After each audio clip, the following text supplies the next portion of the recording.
Woo!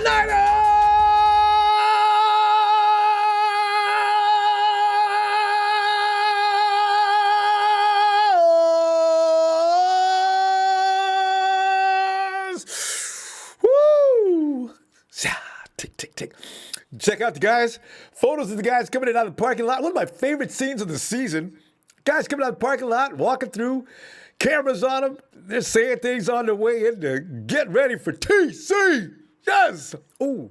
Before we get into anything else, though, let me, thanks to our 49er Empire sister, Diana Perez, she wanted to pass on this information, fam, regarding tickets that may be available. Season ticket members have two options for payments made for the upcoming season. One, credit your 2020 payments to your account, which may be used for the 2021 season. And these are things you may have heard of, but in case you haven't, Diane's sent me this to pass along. Or two, request a refund. In the event we have limited capacity at Levi Stadium this season, tickets will be made available on a game-by-game basis at the season ticket rate. See, this is a good thing, because I thought and assumed that since there would not be a high volume allowed into the stadium, those prices might shoot up. But in a very strained economy, you better not do that. So they were smart enough to know that. Members that do not elect to receive a refund will be provided preferred access to available tickets. Right? So no action on your part is necessary to receive the credit to your account for payments made for the 2020 season. If you elect to receive a refund, you need to call 408-579, that's 408 area code 579-4449 to speak with a rep. Now, it said you needed to do that before July 28th, but I imagine there'll be somebody there that you can argue with if they go back and say, you haven't called in time. There will be no negative impacts to your account, seniority, or current seat location. Phil is probably already aware of this. I think he mentioned something about this too. If you choose a refund option, but you will not receive preferred access to available tickets for this season should you go that route. Please allow 30 business days for refund requests to be processed. Eligibility for either option requires you to be current on your SBL financing payments. There you go, fam. So if you're a person thinking, yeah, maybe I got to do it by ticket, look into it. There are some options. Now let's get into 49er football.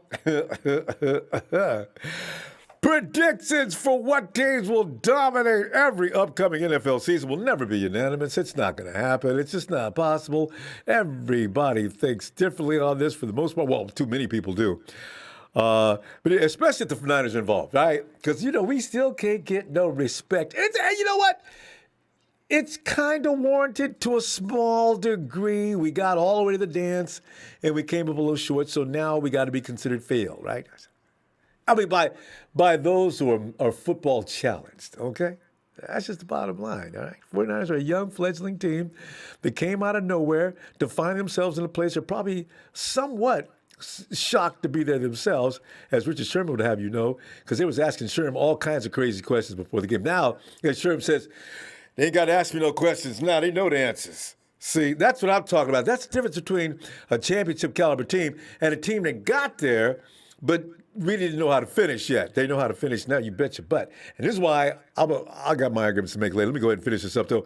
What has become increasingly, though, irritating ever since 2013, and as a 49er fan, you know this as well as I do, no matter how many gaping holes are apparent on the Hawks roster, Russell Wilson, who is pretty much regarded as the Messiah of Washington, always will be predicted to overcome all odds, part the sea, and lead his Hawks to the promised land. What? So, and this year, Bleacher Report, I've not heard about anybody else but these guys. And I want to bring up their arguments to see if they're silly or are we silly. Bleacher Report will state the reputation on Russell Wilson partying that sea and leading his people to the promised land in the Super Bowl. As he sings, "Let my people go." That's not a joke on... I better back up. That's not a joke on the Jewish faith. I'm kidding, okay? But I just get tired of Russell Wilson being looked at and regarded as somebody as powerful as Moses. It just gets on my nerves. Him and Moses ain't got nothing in common, okay? This year will the Jimmy G-led NFC champion Niners finally end the Seattle prediction tradition? I'm sick of it. Every year, no matter what. Well, Russell Wilson and the Seahawks are for sure going to be contending. Oh, no, they're not. God. Let us move on. We'll get back to this in a minute. The best news of the day is this, fam. No news is good news for several 49ers returning from injuries. Matt Barrows, I love you, man. This is the best thing I've seen in weeks. Matt Barrows in the Athletic tweets, all 49ers would have taken physicals by Saturday and no additional players were added to the PUP, etc. today. That suggests several guys returning from injuries are clear as TC traffic training camp begins. Jerick McKinnon. Jalen Hurd is fine and well, ready to roll and destroy. Trent Taylor, but you know about Trent. Trent's been working out film footage, all posted up all the time. That boy's stopping on a dime, giving you 9 cents change and moving out from defenders like crazy. And Jason Verrett. You see, we've been complaining about needing solid secondary help. Jason Verrett, if he can stay healthy and be the real Jason, if the real Jason Verrett stands up, boy, ooh, we got something there. Let's see what he does. And DJ Jones. DJ told everybody a long time ago he's fine. Sean Coleman's back. And Tim Harris, the mystery cornerback, he's fine. Yeah, everybody's fine. Everybody's fine. Except for the guys that were mentioned earlier. Ronnie Blair still worries me to death. Also, I like Julian Taylor. I'd like to see him back. Weston Richburg is really driving me nuts with his inability to stay in one piece for any length of time. But they'll be back and they're on the active pup, so they'll be maybe they haven't got that long. I would say by opening day, maybe they'll be taking off that PUP. We'll see what happens. But let's get back into this silly argument, all right? Now, granted, the Hawks upgraded at safety with the trade for Jamal Adams. We can all agree to that. Okay. Whether or not that will be reason to declare the move closed the gap a bit on the Niners remains to be seen. At this hour, the Super Bowl runner-up Niners remain the favorite to repeat as NFC West champions by most with good sense. But then there is Bleacher Report. Let me run it down to you what they said to see if it makes you tremble or make you laugh or make you, like me, like, what? BR, I may have to change the name to BS, so BR, who will not allow a consensus on the declaration. The site asked 5 of its NFL writers to pick each division's winners, and the NFC West was not the landslide winner for the Niners, as some might expect, or most would expect. In fact, 3 of the 5 writers went with the Seahawks, making it a split decision, including longtime 49ers fan Matt Miller. Miller, my thing on this is Miller is most likely still PO'd about Kyle raging about his article from last season that said that Kyle and John were at each other's throat. Matt, and he's stuck with that story. I think Matt right now, if you ask him, Matt Miller, were John and Kyle really having a serious problem last year prior to the draft? And Matt Miller probably say yes. So, Matt's fine, Matt. You pick the Hawks, you stay with that. And remember, that's what you said. Because come a few months from now, we're going to say, where is Matt Miller? Only Gary Davenport and Brad Gagnon picked the Niners to repeat as division champions, while Miller, Tyler Dunn, and Brent Sobleski, who I was just worshiping just a few weeks ago, each picked Seattle to knock the Niners from the kings of the NFC West throne. Okay. The group explains, here's the explanations. The Seattle Seahawks actually, and this is a quote, the Seattle Seahawks actually came close to capturing the division last year. Despite a so-so pass defense, true, one of the NFL's weakest pass rushers, true, and a litany of injuries, all true, they almost pulled off a Week 17 upset over the 49ers that would have given them the division title. You and I both watched that game. The Hawks were beaten all game long until a dramatic call, like it always takes place in a clink. 49ers had complete control of that game. And by the way, the 49ers also sustained some injuries as well. So let's not use the injury card. This is football. You either get out there with a team or you don't. Well, that is pretty much, because the first game we played the Hawks, there was no George Kittle. So we could have used that. Kittle by himself can beat the Hawks. So, see, this is the thing. This is not a way to compare or even bring evidence to any courtroom to decide why the Hawks should be winners this year based on that game. It has been said since Russell Wilson demanded a raise and got it, and despite the defensive upgrade, much of Seattle's hopes will once again rest on quarterback Russell Wilson's shoulders. They don't have anything else to rest upon. He's clearly the best passer in the division. I'm quoting, by the way. This is not me. So good that one unidentified NFL offensive coordinator told Mike Sando of The Athletic that Wilson is every bit the quarterback as Patrick Mahomes of the Kansas City Chiefs. And I'm gonna back up for. You know what? Wilson is better than Patrick Mahomes because of the experience involved, and he's been and done and seen everything Patrick Mahomes has yet to go through. Patrick Mahomes was fortunate last year just to beat the 49ers. He didn't throw a perfect game.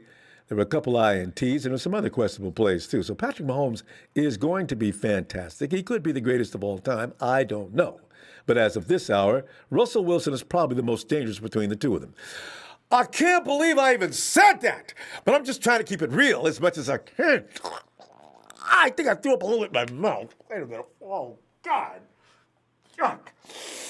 Anyway, the Bleacher Report dudes add, quote, and while Jimmy Garoppolo and Jared Goff are good and Kyler Murray is ascending, Wilson is the gold standard under center in the NFC West. Okay, fine. I'll go with that for now. It's just that Dre Greenlaw likes to bring his gold level butt down to bronze every time he sees him. I said to throw that in there. You know what I'm saying? Because Dre says, throw the ball, Russell. Because, man, you know what? I got your beat down, baby boy. Shoot, Dre, boy, he beats up Wilson. This is what I'm looking forward to next year, Dre Greenlaw versus Russell Wilson. No matter what else happens, Dre has something going on with him and Russell Wilson. Woo! Yes, indeed, fam. All right, hey, let me get over here and check things out. Hey, Aiden, is that Malik? Aiden, what's up? He says, I think Seahawks and 49ers are still favored, but I am interested in Isaiah Simmons versus Kittle. That's a guy that will be a problem for the whole division. Could be. I ain't going to say nothing about that dude yet. I know he did come in talking about what he can do, and he did mention names like George Kittle and Travis Kelce as people that he would definitely bring an equal amount of force to. That's how you get your butt beat, too. You got to be careful. Don't inspire wrong people. Fernando Garcia, what's up, fam? He said, hey, shout out from the 559. Our 49ers owns the NFC West, no doubt. That's our division for at least the next several years. That's what I'm talking about, man. Our guys are, we got guys, all we got to do is worry about paying people. The only threat I see is those boys in the Big Easy, the Aints, I know, right? Because the Saints are just, as long as Drew Brees lives in, see what I did there? As long as Drew Brees lives and breathes, they're going to be tough. Kevin Stewart, NFC West belongs to us for the next few years. People really think Jamal Adams is going to slow down, George? I know, right? LOL. Jamal is just another Buddha Baker to him. Maybe just a little bit taller. And who knows, Buddha may be better because Buddha was all over George. But you know what George did to him. Michael Nobrega said, hey, how's it going? How's it going, fam? Michael's doing all right, man. It's going to get better, too. Rashad Johnson, shout out Clarksville, Tennessee. What's up, Clarksville? Tongan Man 78, what's up, Ronbo? Hashtag Niners Faithful, hashtag Niners Empire.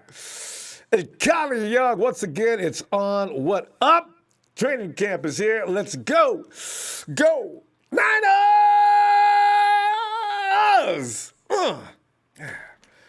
Boy, I tell you what, it's just this ongoing thing with the Seahawks, man. But this is it, fam. This is the last year. Next year, we will get the respect, and they will see the Seahawks have got some catching up to do with us. Not us, about no matter what we look like. Yeah, the Seahawks is right in there with that ass, too. And if y'all don't watch it, they will take that division right back. All right, you know what? Remain calm. Remain calm. Hey, Dollar Bill Will. Ronbo, what it do? What's up? Well, man, you know what I'm talking about, man. Because like I every year since 2013, it's been a thorn in our side ever since Russell Wilson and our now cornerback was sitting up on the logo, eating turkey, talking trash. Every year after that, since 2013-14, here they come, Seahawks. Anytime we thought we had their number, beat us down, and kicked us. Now that we have grown up, ain't no more bullying the 49ers by no Hawks. And they still trying to see the Hawks with Russell Wilson. As long as he lives and breathes, he will bring the Niners back down to their knees. I'm so sick. Will, let me calm down. Whew, man, Will, your feelings on this matter. Because I was getting ready to go into a pre-sermon. Well, let me ask you this, Ronbo. That Bleacher Report they put out about picking the Seahawks beating the Niners this season, did they put that report out before or after the Seahawks acquired Jamal Adams? You know, it's the date says just the other day. And Okay. I got a feeling they said that only because of Adams. And of course, and everybody thinks Wilson is a god. So, Right. yeah. Because I agree. I Yeah. understand your question, though. It makes sense to me. Yeah.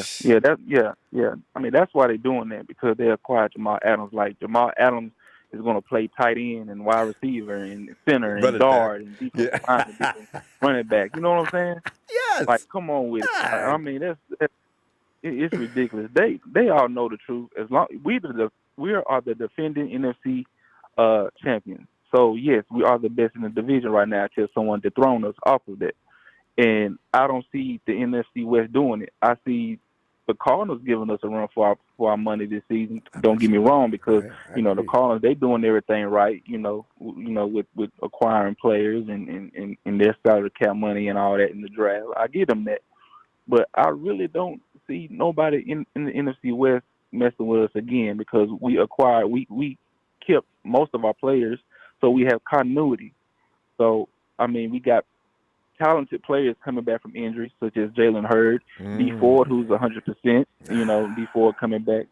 Jet McKinnon. Which we all dying to see what he's going to look like. I think he's going to be immaculate this season coming up. So, and the defense is still there. So I don't see anybody beating us in the NFC West.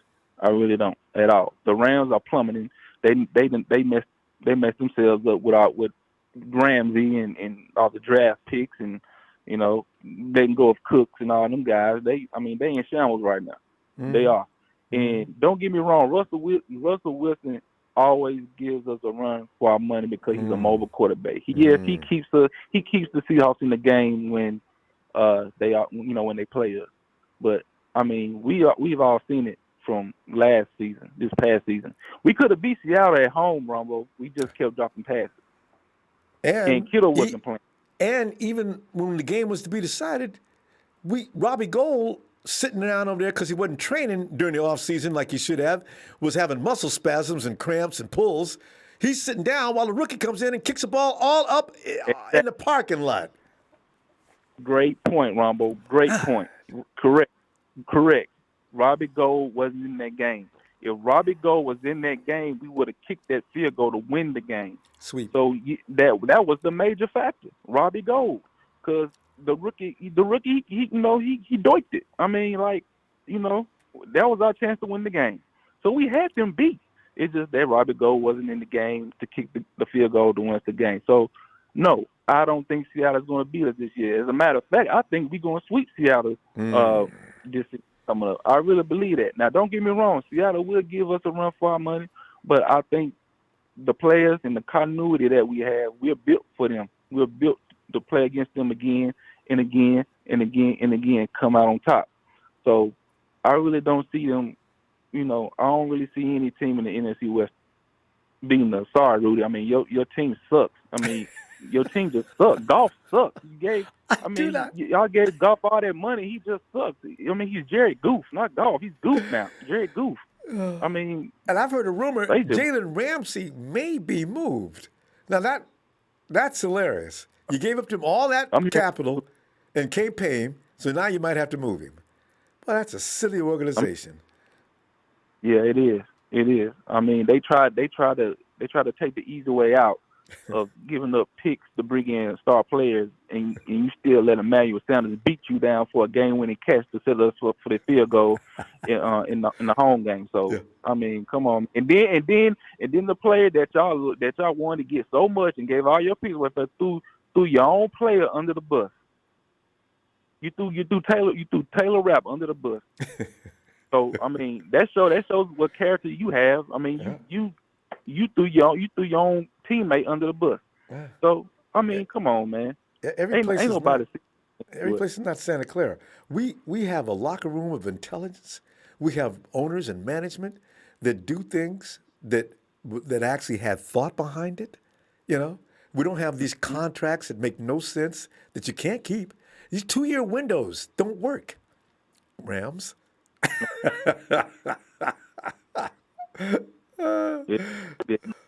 It's ridiculous, but these are overall, man. We got next month it's time to rock and roll, and I'm ready, man. And hopefully, so far so good with the opting out. None of our players have opted out.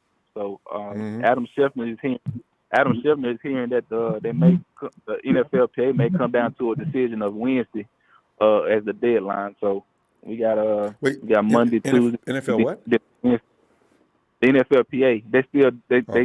He said that they're finalizing the opt out deadline, and they might go ahead and go with Wednesday. So Wednesday is the last day to opt out. So far so good. Nobody has opted out. So I believe Kyle has put in a culture of these guys wanting to put it all out on the line and go out and play and get this ring. Mm-hmm. So I mean, we ready to rock and roll, Ronbo. And you knew we were going to have it. It's hard to opt out on a team, the 49ers. If you were like, what's the sorriest team in football right now? If Browns.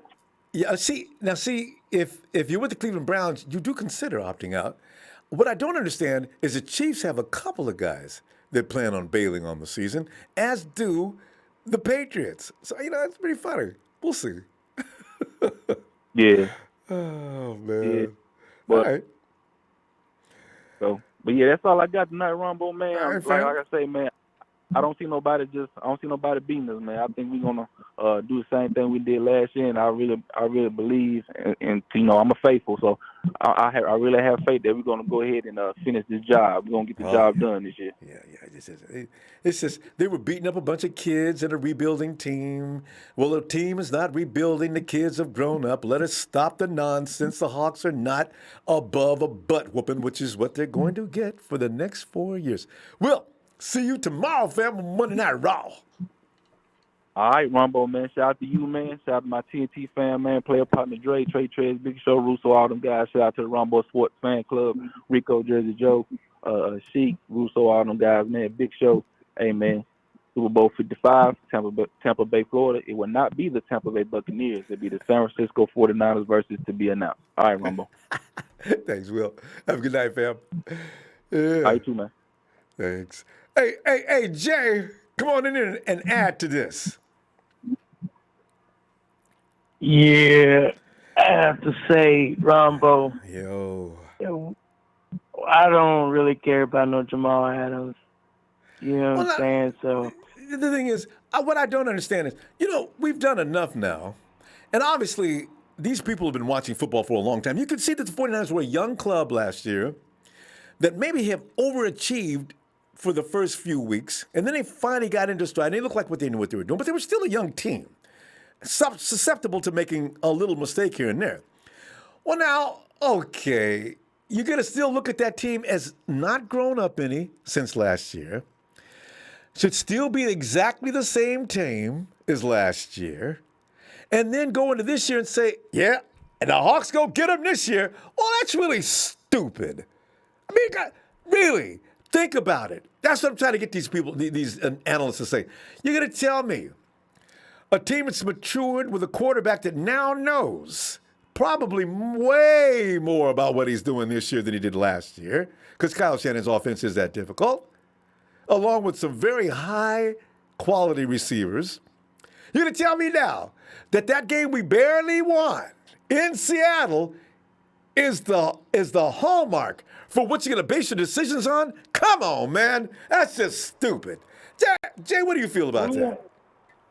Man, I feel like they always going, choose us not to win nothing and be against us.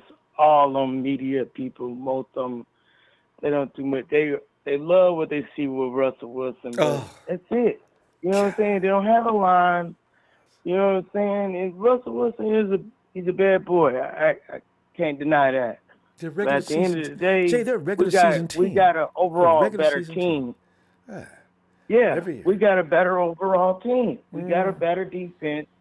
You know what I'm saying? Better offensive line. Better weapons, better running back, better offensive line. Yes. So, everything's better.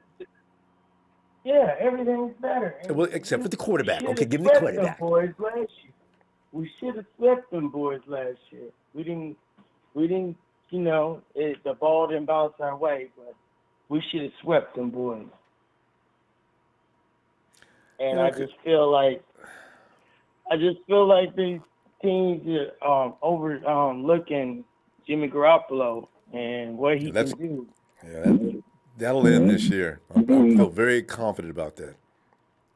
Yeah, because he knows the system. He played, got a year under his belt, and made him put. You know what I'm saying? They got Trent Williams here, so that's another thing. We're putting offensive linemen in place to protect Jimmy. We got a solid, good running game. No more Mike Person. I got Brunskill over there now, baby. Ain't gonna be coming through there like nobody's out there. Yeah, so they sleeping on Jimmy to thinking that he ain't gonna do nothing, because I think he's gonna do very well.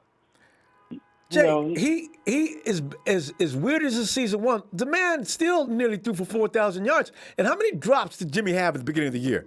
George Kittle had a couple of touchdowns taken away from him. So you see, there are some factors that Jimmy should have threw for 4,000 yards, even while he was trying to learn Kyle Shanahan's offense with 2 to 3 receivers that could be relied upon. That's it. So don't tell me Jimmy G can't do better. I know better. Dude, he's a beast, and they're sleeping on him. And I feel like he's gonna show what he have in the tank. So I don't think people realize how good this quarterback is. He just shown that what his stats is, and it becoming just a year. You know what I'm saying? Come on now. I just feel like they ain't giving this man him no credit where credit's due. And I just feel like they just fell in love with Russell Wilson, and they just looking at Russell Wilson can carry this team. Not one man can carry a team. I'm sorry. He don't need no offensive line. Yeah. Defense. He don't need no running game. He don't need he just throwing the ball up in the air and catching it and then scoring touchdowns.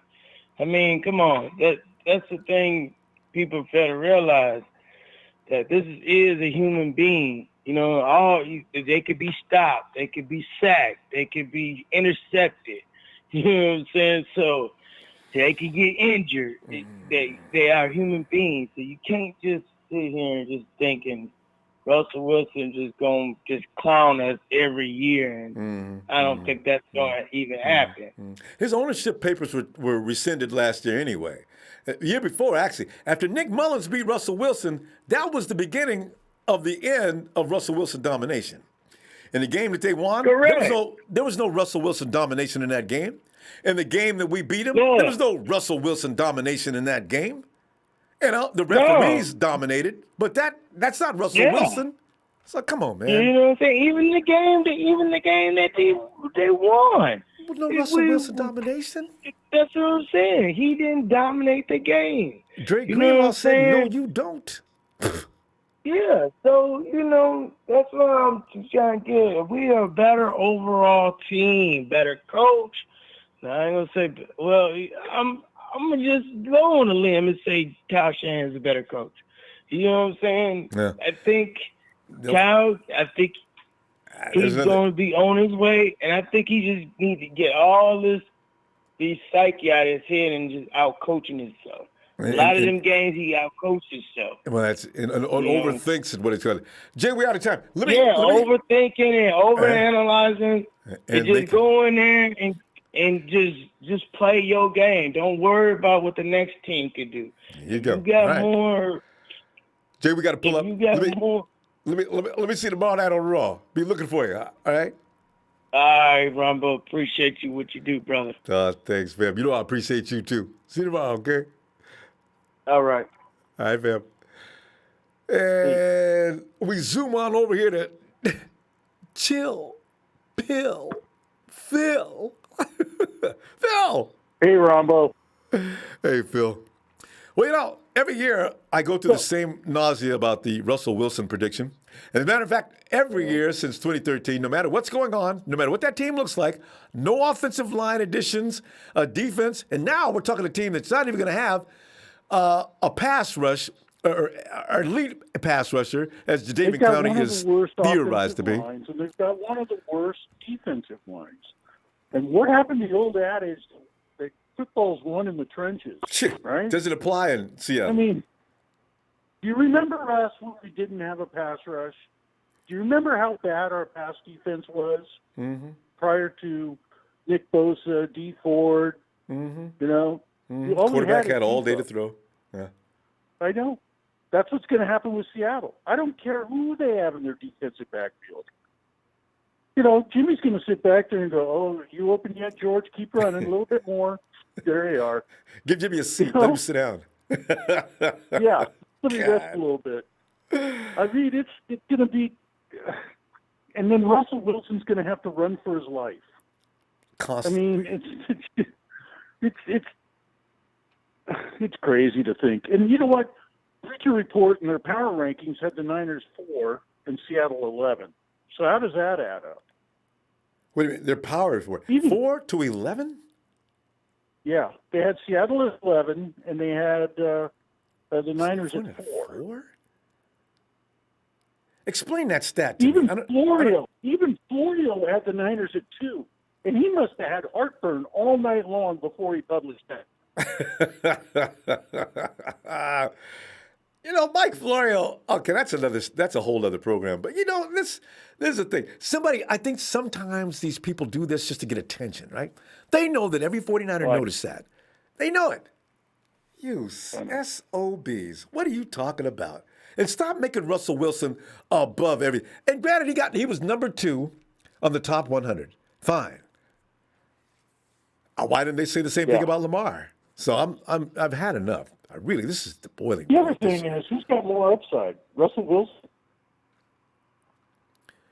Yeah, Jimmy's going to improve a whole lot more. Yeah.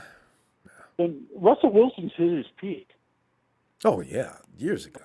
He just maintains. Jimmy's going to get a lot better next year. Number one, he's proven that his confidence over the ACL injury. Yeah. He's so much more experienced now than he was. And I like his weaponry this year, as opposed to last year. Yes. Yeah. You know, I think with Trent Taylor, a favorite of his. Yep. You're not going to see Kendrick run bad patterns. Yep. He's probably going to be right on. I think Kendrick's going to have He's gonna have a great year. I think you're going to have Galen Hurd as another weapon. That's Oh, gonna I be, can't wait to see what he brings to the table. And then you got And Debo.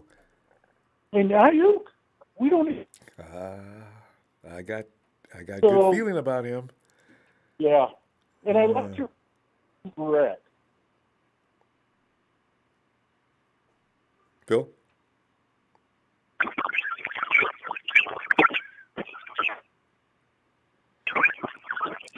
Phil, your signal's you're doing R2D2.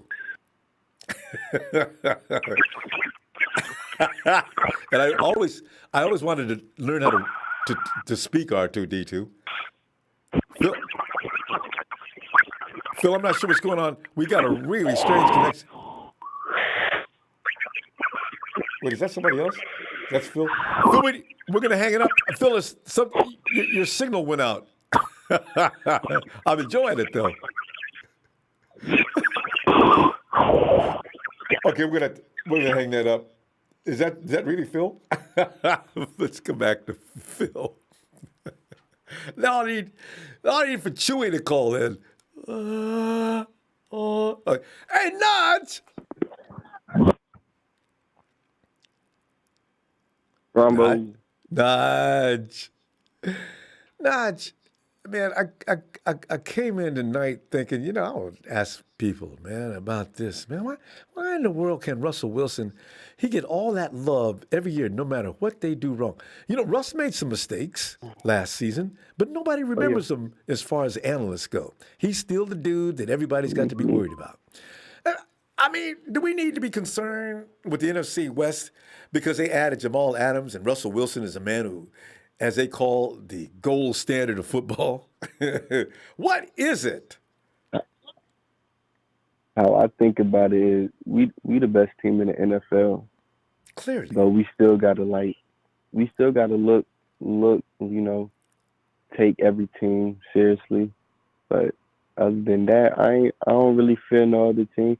Only team I fear is not making us lose the West, but like making us a 2 seed in the playoffs or a 3 seed is I think Arizona might do something crazy to bump us from a 1 seed to a 3 seed, something like that. I agree. I'm scared of him. I am. I ain't gonna lie. Kyler Murray bothers me because he's just so quick. It's just that small size, like DeForest Buckner was saying. Man, you can't grab that dude, man. That's dangerous. But other than that, man, I just can't wait to see Garoppolo play because I know it's gonna be amazing.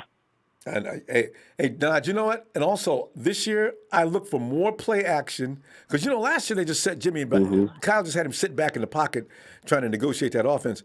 I think this year you're going to see real Shanahan offense.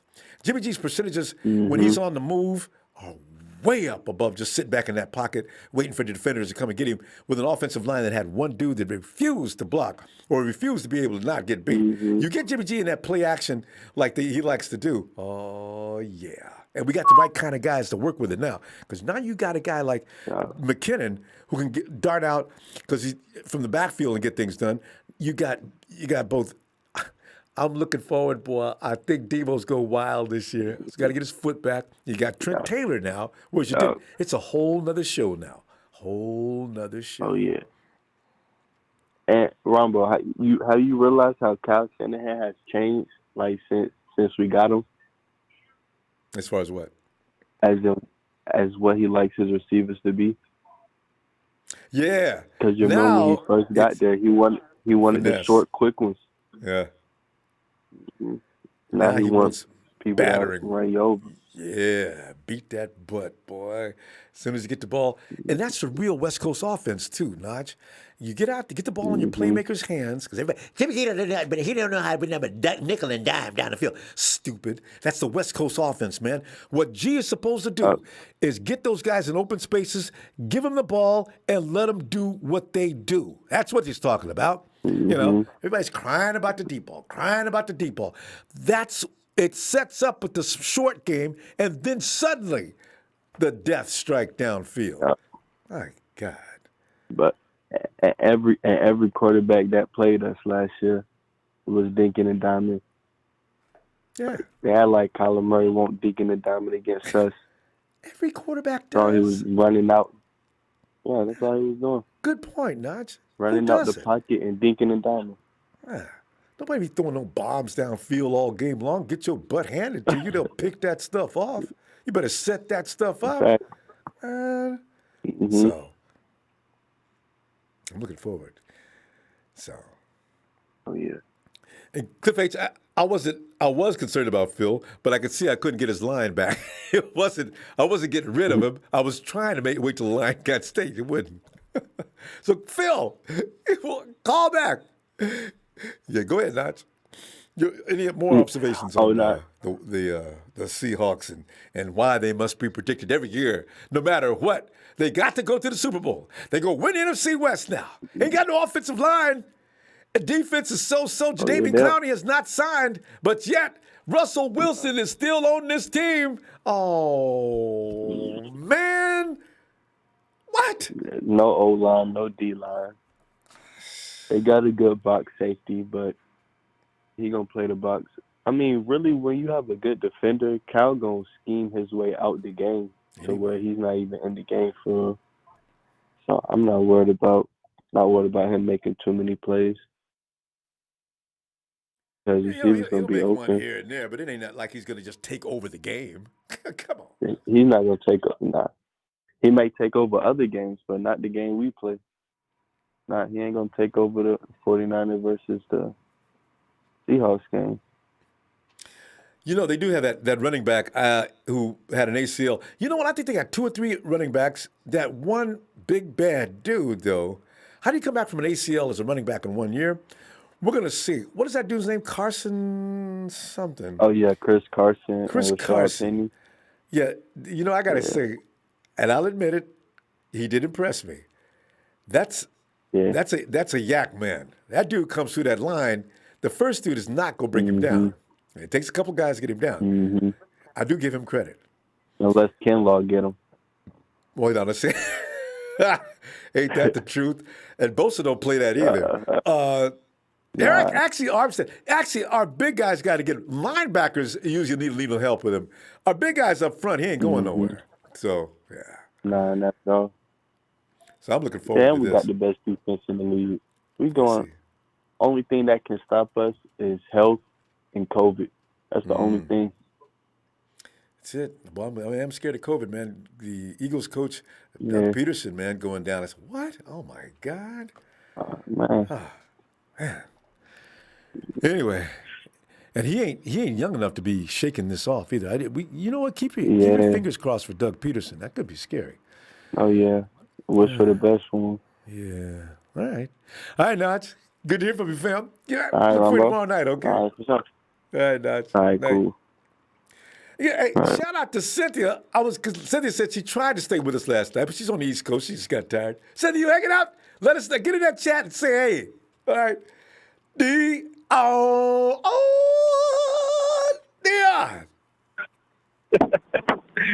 Ronbo. Oh, what's going on, brother? Oh, dear, I'm getting mad like I do this time each and every year. You know, way back in the day, looking every time I looked up, I couldn't wait till they start predicting the Seahawks. And of course, they'd say, Seahawks are predicted they're a 5-6, 2-1. You know, they keep going up to the Super Bowl every year. And I said, oh, man, y'all be tripping, man. They okay, but they're a regular season team. Come on, man. Come on now, Ronbo. You know how this works. Every single year, we suck. The Seahawks are better, and they're going to always win the NFC West no matter what happens. You know, they're just a better equipped team. They have better this. They have better fuck all that. They have better than nothing. The only thing they have better than us is the quarterback. And, yeah, I said it, and if anybody in the chat wants to go ahead and get mad and get pissed off, you're more than welcome to go ahead and challenge me on the fact that Russell Wilson was number 2 or 3 on the damn list, and Jimmy G was 43. No, Jimmy is true. still growing, so there's room for improvement, but that is the only thing literally that they have that's better than it. Jimmy G's still a baby. Russell Wilson is definitely the best quarterback. not named. Well, you know what? I think he's rated above Brady, according to most. Now, the NFL players think so. Lamar Jackson is the best quarterback in the NFL. I do question that on several levels, but go ahead. To me, it's very, very simple. When it comes to the NFC West is ours to lose. Yes. That is exactly how it works. But all these odds makers and commentators and everything, the funny thing is there's people out there really thinking that the Seahawks won this trade with Jamal Adams because of Jamal Adams.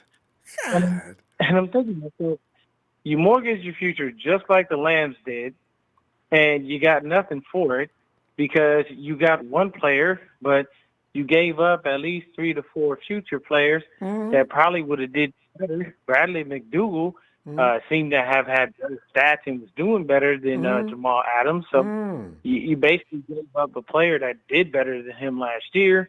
And then when it comes down to it, look at it like this. Do they have some formidable receivers? Yes. I'm not going to tell you Tyler Lockett and DK Metcalf are trash because they are not. They can play. That's just from a football standpoint. They can play. They don't have a great tight end. Their offensive line is trash. I think their center either opted out and or retired, one of the two. And that's their starting center, by the way. Their defensive line is so-so. I mean, they got a couple linebackers. It's all right. But, I mean, there's nothing that scares me about that defense in any way, shape, or form. They're just trying to rebuild the Legion of Boom to an extent, and it's not necessarily working out the best. Like when you look at the team overall, who's better? The 49ers. We're like literally, I mean, in the real world and then even in Madden, I think we're like a third-ranked team overall. We're like an 84 overall. And there's only 2 teams I think maybe that are better than us. But we have everything we need to be equipped to win the NFC West. So it is ours to lose. There isn't any other team in the division that's going to, basically win it. I can see some teams giving us a little bit of a fight, but they do that. They play us twice a year.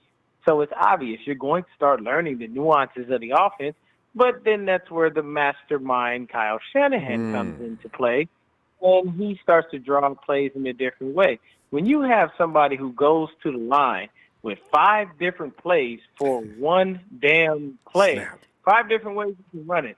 All right, I'm going to have the guard pull over here to the left. I'm going to have this one do this, this one do this. I don't like the way that looks. Jimmy, go ahead and run this other one. Okay, so we're going to run the same play, guys, but we're going to switch it up and do this. And they say some weird, ridiculous, thing, and then next thing you know, you hear, Ready, said, and next thing you know, the ball's off.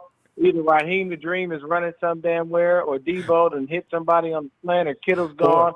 And this year, Or D, my favorite, the misdirection that comes out of nowhere when the whole defensive line is shifting toward the wrong direction, and Kyle's got the flow going the other way with the offensive weaponry. I don't know, teams can never get ready for that. Kyle is incredible with running that defense in the wrong direction and getting people wide open suddenly on the opposite side of the field. I watch it, I slow-mo it, I do not understand how come the defense bit.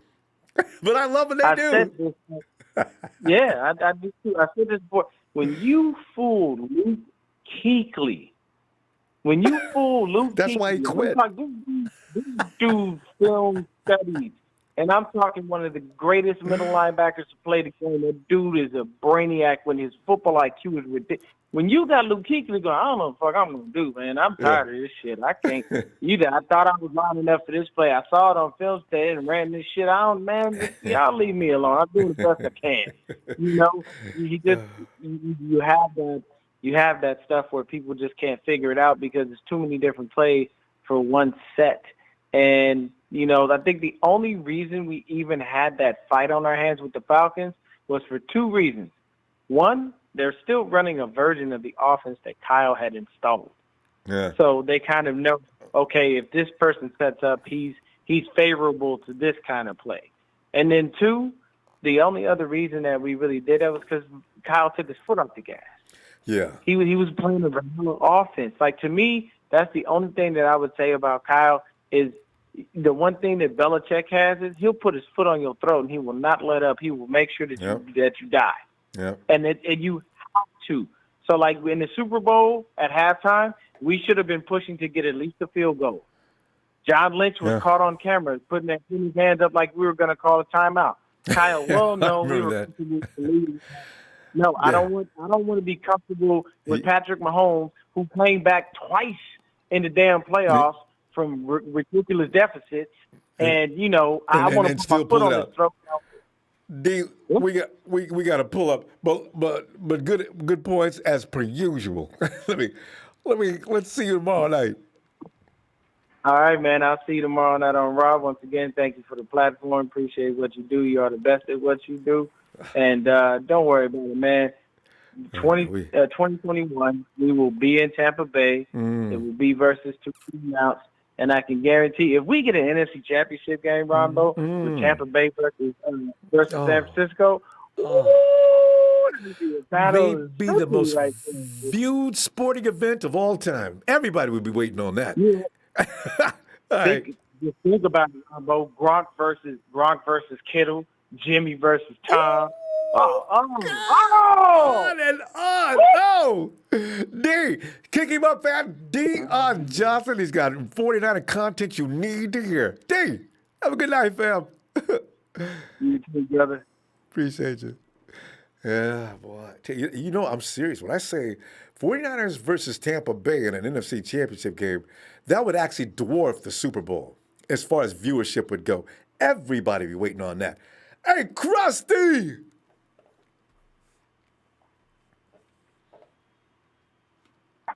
Hello? Krusty! Hello? Hey, Krusty! Hey, how's it going? Hey. Krusty, it's okay, man. I'm just sitting here fuming, venting over the fact that I really, it's become stupid at this point. All right, this is not the same Seattle Seahawks that was like in contention every year. Now they're a regular season team who might go over 500. And now, instead of just saying that's who they are, here comes the Bleacher Report. No, the Hawks are capable of winning the NFC West. I said, oh, God, why? What does that mean? And then you read why they said it, and I said, oh, please. So I said, let me ask anybody about this. Maybe it's me. Maybe I'm overreacting. Maybe the Seahawks are that good, and I don't see it. Well, Krusty, if you see it, help me understand it. Do you see it? See what? No offensive line. No way. No defensive line. It's worth the damn. Russell Wilson cannot beat a team by itself. Stop with these predictions. He definitely tries. Yeah, I give him that. Yeah. God. I'll say this. Russell Wilson actually makes his teammates better. He really does. Yeah. I don't think they'd be as good as they were if it wasn't for him. But their team isn't anywhere near as to the caliber of our team. I don't think the Cardinals are going to give us that much of a push either. But I think the Cardinals are going to be better than the Seahawks this year. They're more dangerous. Absolutely. Yeah, absolutely. Their defense is better. They got a pass rush. Their safety's okay. They got Isaiah Simmons, but I still don't think that's going to really make a difference when it comes to us. Their wide receiver core is good, but still, they got to be able to get out and they got to be able to, get the plays done, which they weren't able to do last year. Yeah. What do you hear about the talk? Is Kingsley was brought there because of his offensive prowess, as I remember. Are people in Arizona impressed with Kingsley's offense? Maybe they're probably gonna wait a year or so to let them build that offense. But what are you hearing? I personally don't think like I said on the last time I was on, it's like I don't understand why they even brought him in. His college. He had a losing record in college, if I'm not wrong. And he didn't come in and show anything. So I'm not sure. We'll see if his spread offense works, because that's where they got Kyler Murray, and that's why he's going out and got DeAndre Hopkins and everything, and see if they can play spread. But if Kyler Murray doesn't have the time to throw the ball to those wide receivers, what are they going to do? They're not going to, I think like I said, our defensive line is going to be better than last year. Our defense, because this is the first time they played together, was last year. Now they have an off season. Now, even though there's, I'm looking forward to training camp starting this next week. just to see what's going on. But we have more time. That's what people aren't understanding is we've had a year now in the system.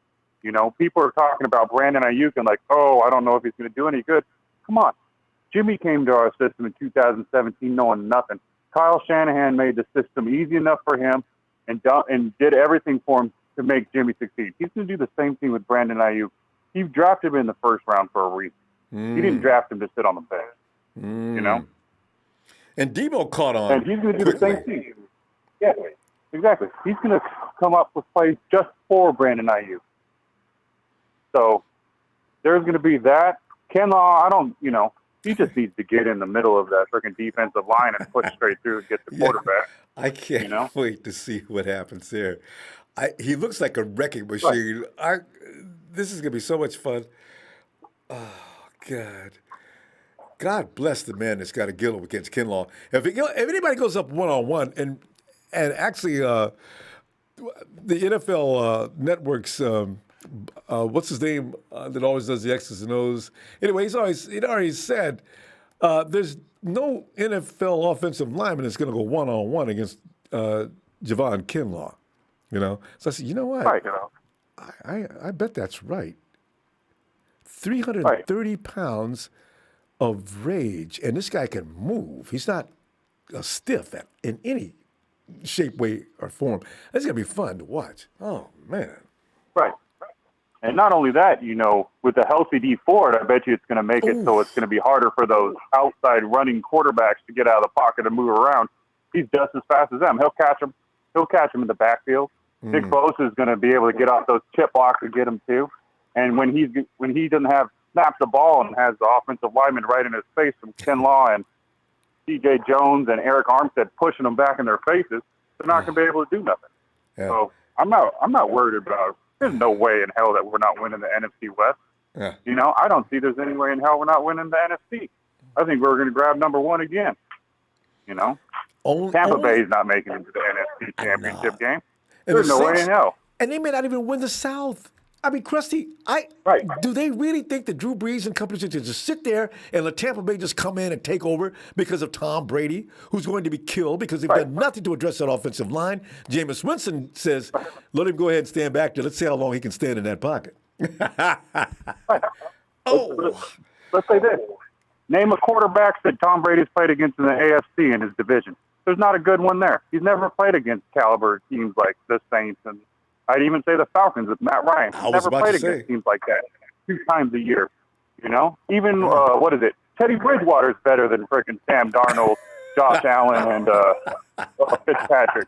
And even then, his whole career, who was the quarterbacks that were good on any of those teams? I don't think they've had ones there. That's a good trivia question. They never had to deal with anybody in that division. That's why he's always won that division. That's why he was always on top, because he had no competition in the AFC. And he got to play him twice. Now he's got competition. He's not going to do it. Yeah. That's 2, 4, 6 games that are just gimmies. And the rest are, whatever you can do. That's okay. That's fine. I can't wait. Krusty, good to hear from you. We haven't heard from you a couple of days. Good to hear from you. Let's see you tomorrow night. Yeah, I'll see you tomorrow night, man. All right. Night, Krusty. All right. Later. And bang, bang, Mel.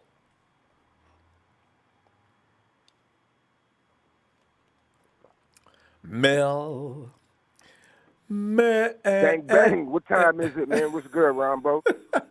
Mel, what's good is what's not good is what I'm finding annoying.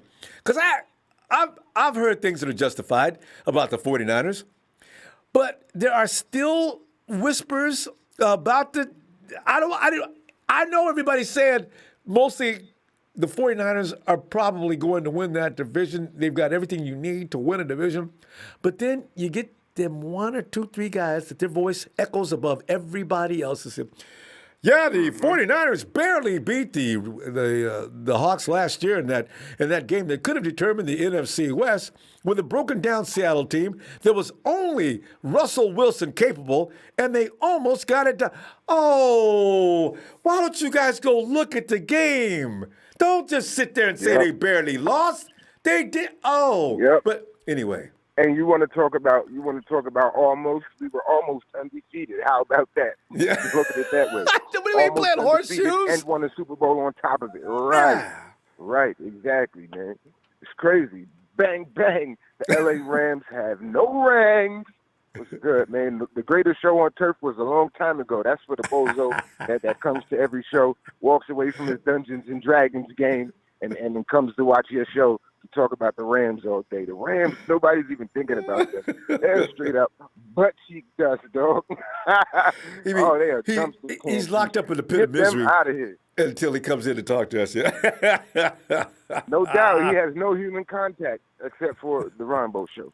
But yeah, just had to say that. And Rudy, secondly, Dre, Rudy, I love you, Rudy. bro. Oh God. Dre, I love you. Like, real talk, Dre. So this ain't nothing personal. You know that. And not only do I love you, but I support you in everything you do, bro. I'm proud of you. But I do have to contend with what you said about your boy Grant. Yes, he may be a good dude and all of that, but what you said was that there's a method to his madness and people don't understand. Bro, it's not complicated to understand. The dude is saying and doing whatever he can to get the most views, subscribers, and all of that. It's not really that complicated. The question is, what are you willing to give up for it? As far as integrity goes, like, what are you willing to do for your views and your subscribers and all of that? All attention is not good attention, man. So I don't know. I just hope he kind of cleans that up a little bit and is a little bit more responsible with what he says, because you can get support. Look at Ronbo's show. You can get support while doing the right thing. Ronbo, you do it every day, man. It's integrity. So, Well, thanks, thanks, man. just had to address that real quick. But you No know what? 'Cause, problem. Yeah, man. yeah, I'm just coming from the heart. I do think that Grant is exercising some kind of a strategy, because sometimes he says things I don't think he really means. He just does that for the reasons you just stated. So. Right, but that's the problem. Like, we're not talking about just some regular internet bozo. Everybody has opinions, and some people say some really, really stupid stuff. The problem is his voice is very loud, so there can be a lot of ripples made, with the things that he says, things that can actually touch and affect the organization in a negative way. So that's what I mean. You kind of have to be a little more responsible with that in that regard. Yeah, because his father, they got a legacy between the two of them. His father goes way back, and then Grant comes in and takes over. And yeah, because people want to know what he's saying. And sometimes Grant can say things that are actually, sometimes he is accurate on some things. He's made a few good calls. He pissed Kyle off year before last, and they've had a tumultuous relationship, to say the least, since then. I don't know. When Kyle threw Grant out of some press conference almost behind something, not threw him out, but was kind of rude to him, and Grant's went on ever since. So. Right. Yeah, there's no room in this for personal gripes. So when you have a job to do, you have to do your job, man, to the best of your ability, with integrity. I don't know. I'm just big on integrity, man. So I think the truth is a very, very important part of, media. It should be. Don't you think we get lied to enough out here about enough things? No. Man, like, we don't want to be lied to about our squad. But as far as tonight's topic, man, I think that we are very, very comfortable in the position that we are in as far as what the media says about us and being doubted. We are very comfortable with our backs against the wall. I think it actually fuels us. So I'm glad when these guys, Mike Florio and all of these bozos, these clowns out here, when they say what they say and do what they do, because we just go out and prove them wrong. Then after we prove them wrong, they double down on the stupidity and make up a new reason to hate. Especially so, we're comfortable with that, man. Yeah, so I don't think our boys would know how to act if we were actually the favorites. I don't know how they take it, honestly. We're still young too. Some guys might feel like, we have arrived, but with our backs against the wall, man, we're punching on everything. Like I said, the Rams are like, they're not even close, bro. I think we're going to beat the Seahawks twice. We may split, but I doubt it. It's going to take a miracle for them to split. The Cardinals, they're up and coming. I don't think they're quite ready yet. And the Rams are just not even a problem. Like, we don't even have to game plan for them, really. As long as Jared Goff is back there trying to Right. stay in the pocket. They're going to do the same thing they did the first game. And the thing We're is, not even Mel, going. We're not even. go ahead. Yeah. Oh no, I was just going to say we're not even going to run any plays against them. It's going to be like playground football. Hey, you just go and I'll just throw it. Go to the light post, make a left. I want to see them play cautiously like they did that first game, where they just hand the ball off and quick get the ball out of my hands. Hey, don't hit me, don't hit me. That's all Jared Goff did that first game. I was laughing. I said, what? They really are scared. Anyway. Yeah, golf is terrible. He was awful. better coming out of Berkeley. He's awful, man. We got to go, fam. No way, like that Super Bowl was terrible, bro. Oh man, how did you do that? Yeah, I don't know, man. McVay blames himself. It was tough to watch. It was tough to watch, man. All right, Mel. Let me get out of here. I want to see you tomorrow. No All doubt. right, fam. No doubt. All right, go. There he is. He's Jersey Niner. Catch him on YouTube. Jersey Niner. And look at this. One half of the founding members of TNT. He is Trez from Atlanta, GA. Trez, come on in here, man.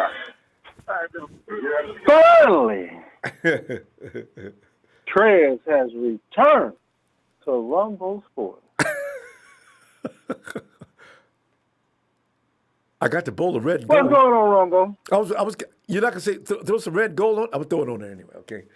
Okay, well, hold on. Let me get my normal intro. Let me get. No, it's okay. I kind of like. Hold up, wait a minute, Ronbo. Go on and put the red gold up in it.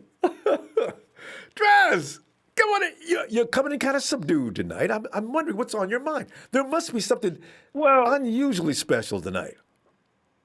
Well, I'm looking at the topic here, and I'm wondering, okay, what team won the division? Was it Seattle? I don't believe so. I think it was the 49ers. Okay. Okay, well, what team won the NFC championship? Was it Seattle? I'm pretty sure it wasn't. I think it was us again. So, okay, the Bleacher Report. So how did they come up with this? But now, all due respect, Russell Wilson. Anytime three take the field, he give them the best opportunity to win. Yeah. No doubt about it. No doubt about it. I mean, but that factors over a complete team, both offensively and defensively. That's what I don't understand. Burning my butt, Trez. I mean, come out there making that kind of call. He go whoop one of the best defenses in the league, a solid offensive line, an offensive attack that not many teams can subdue. But Russell Wilson, all by himself, is going to come out there and run the 49ers off the field and take the division? Come on, man. They went too far. Oh, God, that bothers me. Oh, yeah. But, you know, Ronbo, I mean, we didn't get no respect last year. We ain't going to get none this year. Yeah, so looks like. I look at it like this. We got to go out and prove the doubters and the naysayers wrong again. And I do like that we're the underdog, and we won't come in that way. We won't come in with the big head like, you know, that was enough with what we did last year. No, it wasn't enough. We didn't win. We didn't take home the Lombardi. It's never enough until you bring home that Lombardi. You know, it's like Jed says, we don't win conference titles. We win championships. No, we win championships. Yes, and that's the truth. So until we get that Lombardi in that case, man, and get another one out of that and another one after that, we're still half-stepping. That's right. Exactly. So yeah, I'm kind of good that they playing the underdog to us like this. Okay, fine. And, you know, that'll give them the hunger and the desire to come out and show them we haven't missed a beat, and we're gonna step into this season like we left last season, winning. That's it. Marco wants to say shout out to you.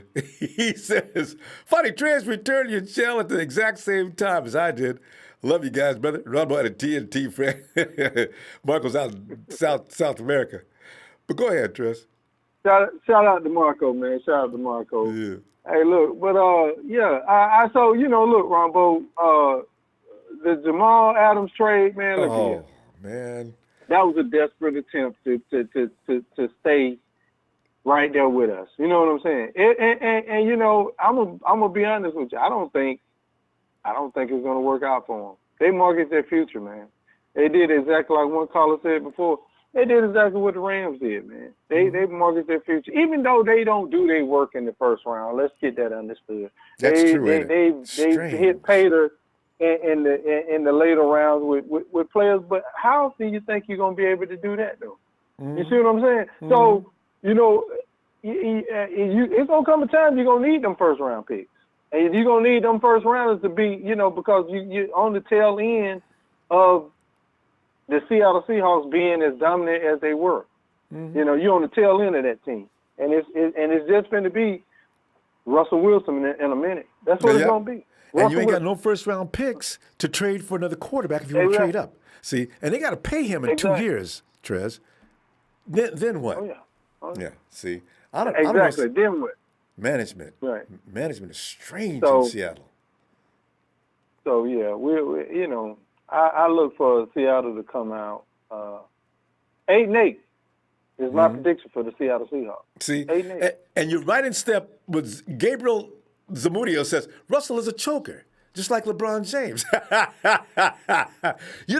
Trez, you know what? There's some truth to that. We can appreciate Russell Wilson for who he is and what he's done. But when it comes to prime time, I need to get this done. Wilson's done it one time and lost one time in embarrassing fashion in that Super Bowl. That pass that got picked off by Butler, ain't nobody going to forget about that. They've already gotten over that Super Bowl win. And every year, they're right in the running, and they can never get it done. Ain't nobody scared of it. And you know what? And that is so true, though, Ronbo. When I think about Seattle, I don't even think about them when they did win the championship that time. I think about when they blew it. Everybody does. When they did get the ball to my son. I sit there and think about that all the time. You're right. That's the last impression in my head of Seattle. You're right. So that's all the time. And now they get the first round, the second round, and they get ran out the playoffs each and every year. And nobody really worries about that. Russell Wilson is the gold standard. He will take the Hawks beyond the mighty 49ers in 2020. Oh, come on. Whoa.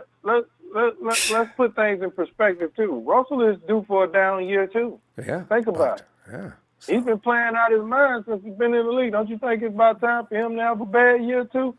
I think so, because, the weapons are depleting in Seattle, I mean, Lockett, you say, injuries. We'll see how everything plays out, but most of all, we got to stay healthy. And may the best team win, which will be us all the time. And Trez, we go. And I wish you wouldn't take so long to get back in here.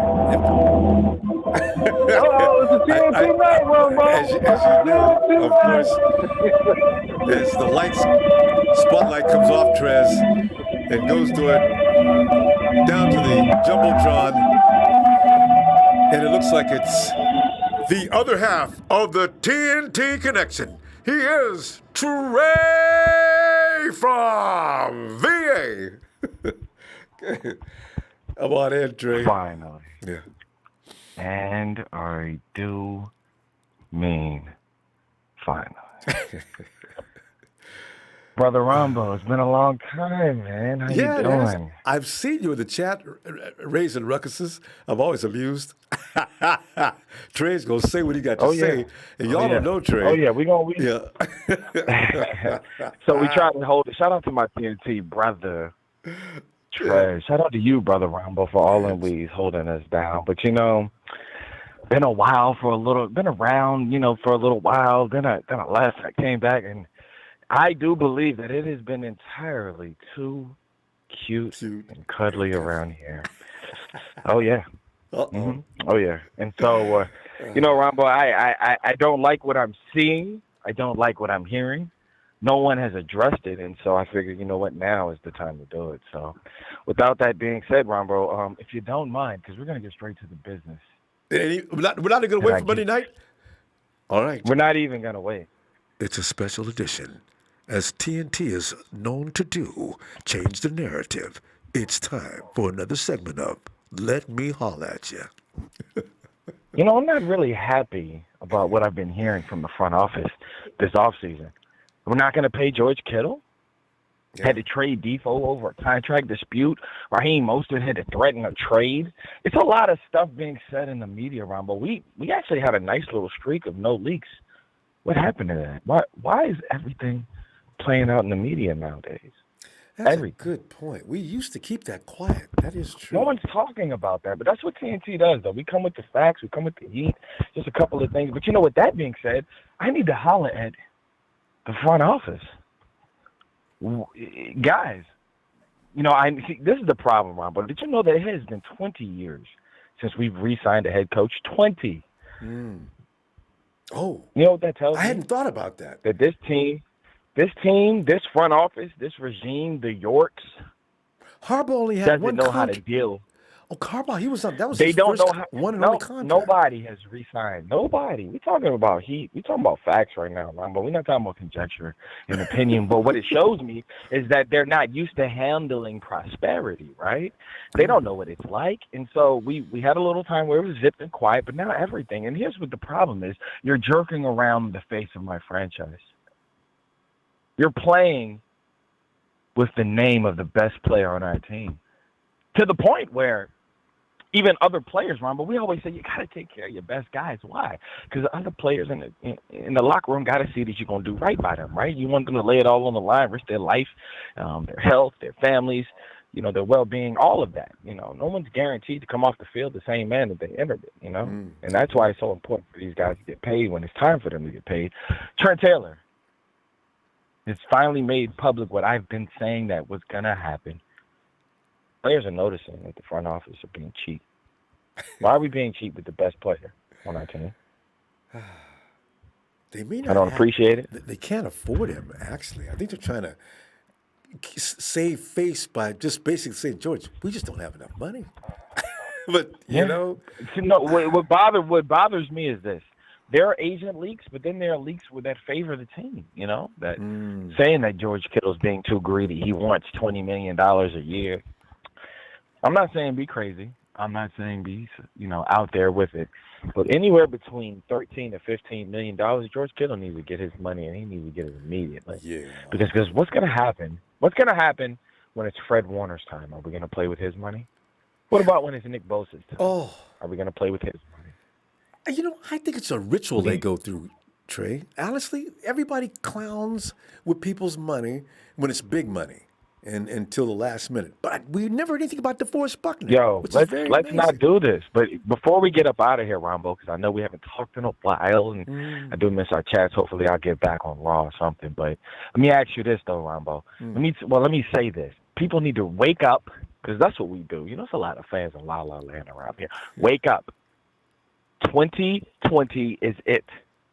There is going to be a mass exodus of talent in 2021. That does worry. Those that we can sign, those that we can't sign, it is this year. So when we talk about why we want players to be on this team, and Jadeveon Clowney, AB, da-da-da, we don't have the money, worry about this year. This team will look very different in 2021 and 2022. It will be a long road back to the top of the mountain that we are at right now. And a lot of times fans don't recognize the journey until it's over. Let's realize that it's this year. It's this year. They're going to sign George. I just wish they do it now, but yeah. Do it for the locker room morale, if no other reason. You cannot play. When people see him work hard and he doesn't get paid, when he plays hard and he doesn't get paid, when he's led the team in receiving 3 years, he's a valuable dude. Later, brother. Trey, we'll talk about it later.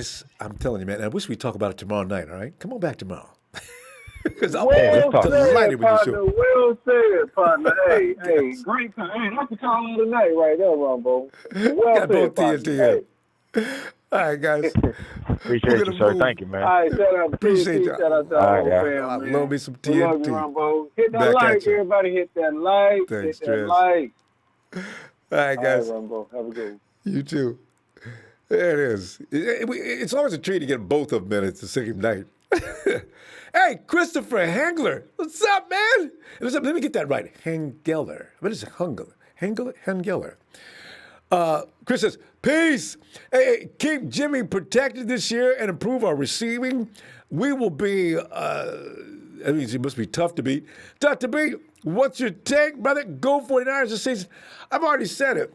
I really think Kyle Shanahan runs his full arsenal this year with Jimmy G. You know, what I don't want to see this year is an unnecessary amount of just standing Jimmy underneath that center and having the offensive line protect him. Kyle, get him out. Where's the rollouts? Where's the play action? What? Come on. You're running out there on 3 cylinders and you're running an 8. Go, man. Get him out of there. Let him do his thing. I got a feeling we're going to see a lot more of that this year. Hey, Rick. What's good, man? What's good, sir? Oh, Rick. You know, what's good is the 49ers. What's bad is the throne that some NFL analysts continue to place the Seahawks on. I don't consider it substantial. I don't understand what it's to do other than to rile up rival fan bases. The Seahawks have one guy added to a team last year that wasn't all that. They were good, okay. They got away with some wins. But how many times do we see them get their butt handed to them in some vicious fashions against people like Jameis Winston? And the Rams should have beat them twice. You know what I mean? These are the things. Don't tell me that they're invincible and they'll knock the 49ers off their throne this year because of that near miss in that last game. Week 17, we're battling to beat this team. And who came up with the character to win? It was the 49ers, Rick. Why don't they give us some love on that? Okay, I try not to get excited when I talk about that. But, Rick, your feeling on this is yes, go ahead. I'll stop. Honestly, at first it used to bother me. I mean, last year, because the thing is, we went through the same thing last year. Look, when we were winning at first and we were undefeated. And instead of them they were giving like backhanded compliments. Yeah, they're winning, but who have they played? Yeah, they're winning. Who they played? Remember when we went through that 3-game gauntlet, and they were like, "Oh, well, this is going to reveal who we really are," and we went 2-1 in that. And even still, people didn't give us our respect. So you know what? Although it does bother me, I'm not really tripping on it because it's like, okay, pick everybody. I mean, you picked the Saints last year. You picked the Saints again this year. Oh, now it's Tom Brady this year in the Bucks. Okay, now you got the Seahawks. Whatever. You have to play. You have to get on the field and play. I put my money down on my squad. We already beat the Seahawks once. We should have beat them twice last year. But we'll beat them better this time around. You don't have a pass rush. And if you don't have a pass rush, how you gonna win? Promise you, then we will carve up your sorry secondary. Yes, you got Russell Wilson, but guess what? One of his INTs was who caught that? Oh, was that Dre Greenlaw? Yeah, I believe so. Dre Greenlaw caught one of those INTs that he said, so look, I'm not worried about a reporter, a pundit, or whatever. We as 49er fans, as well as the organization, they already know. Look, we're the team. So if you want to go ahead and crown everybody else, go ahead. All you're doing is you're putting a bullseye on those teams, those opponents for us. Because we were like, oh, so you think they're better than us. Okay, now we're going to focus a little bit harder and make sure we'll prove something to them. Because, I mean, you keep giving us a lot of disrespect. I don't know why. It's stupid to me, but it was like, you're going to keep disrespecting us, so I guess we're going to have to go out and show you again, shut you up, and like Richard Sherman said, keep that same energy. You said we weren't this, we weren't that. Keep that same energy when we prove you wrong. Because we need to have all that stuff noted, so when we prove that you're an idiot and you know what you're talking about, we can come back and like, yeah, you were wrong. You were wrong last year. You're wrong this year. Mm-hmm. See, and it's also a shot at Jimmy G because I think Russell Wilson is the greatest quarterback of all time. So therefore, if you guys got nobody to go against him other than Jimmy G, well, Jimmy G's not the whole team. So when you guys start coming up with these things, you better know Jimmy ain't coming by himself. So, Russell Wilson ain't going to beat all that by himself either. So give me a break with that. Man, I'm not worried about it because, trust me, I'm calling it right now. Our defense is going to be even better than it was last year. Right. I'm calling it right now. Our defense is going to be even better than it was last year. You look for Ken Law, DJ Jones, Ronald Blair, Armstead, pushed right up the middle, and you look for D Ford, a healthy D Ford, and Nick Bosa to be cracking you all game long. And we ain't going for that same tight end crap that they kept doing last year with that little I forgot what was the name of that tight end, but he kept leaking out real fast. That's Hollister. Yeah. Yeah. Yeah, we're not gonna go for that same thing from last year. Look, dude. Matter of fact, we obviously looked Greg Greenlaw cracked him, and he didn't get the goal line, so he didn't win in week 17. So I'm not worried about it, man. You can keep that gum chewing coach up there in Seattle. You can keep old guys, Russell Wilson and the rest of their team, man. Just keep disrespecting us. But look, we're defending NFC West champs, NFC Division champs, period, and we will defend our crown.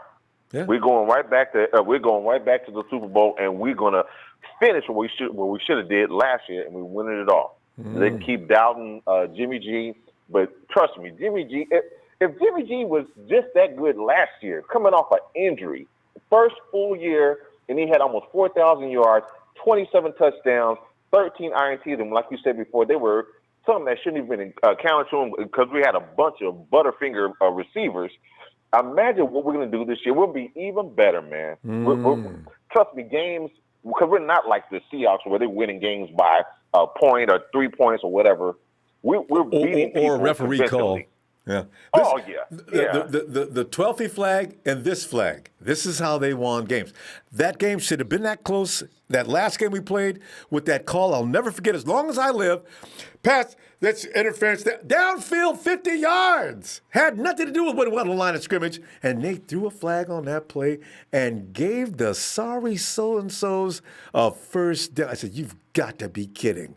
You can't be serious right now. Felt like John McEnroe. Are you serious? You can't be serious. Right. He was serious. Right. Gave him another life. It doesn't matter, Ronbo. Look, we as 49er fans, Ronbo, look, all we got to sit back and just, look, we're going to laugh last. That's all I know. Yeah. We're going to laugh last. So let all these idiots, fans from other teams, pundits, especially that stupid Mike Florio. Oh, yeah. I love to shut his mouth up because every time we win, you can see it almost gives him an ulcer because it burns him up so bad that he hates have to give credit to the 49ers. Rick, we got to go. Rick, I'm gonna look for you tomorrow night on Raw. I guess we're still going to be Raw tomorrow night. This is one subject that lingers. Oh yeah, we definitely right. we'll definitely be Raw. Hey, man, social distance, stay safe, man. We're going to have a football season. Yeah, it sucks that we probably won't have the fans in the stands, but look, we can we'll do what we need to do to cheer our fans on. Not an empire, not a faithful. You have a good evening, man. You too, Rick. Night. Night. Let's go check out Elliot. Come on in, Elliot. What's up, Ronbo? Can you hear me? Yeah, well, Elliot, you're in a very loud place, though. Yeah, I'm looking at hold on. I was looking at the basketball game, so you know how I go. Okay. Listen, as long as you keep the volume down First and so it doesn't drown foremost, you out. I want to say this. No doubt. I want to say this, man. How you doing? How your family doing? How everybody else that you care about doing? How y'all all right out there? Oh, yeah. Thanks. Appreciate that. Yeah, everything's great so far.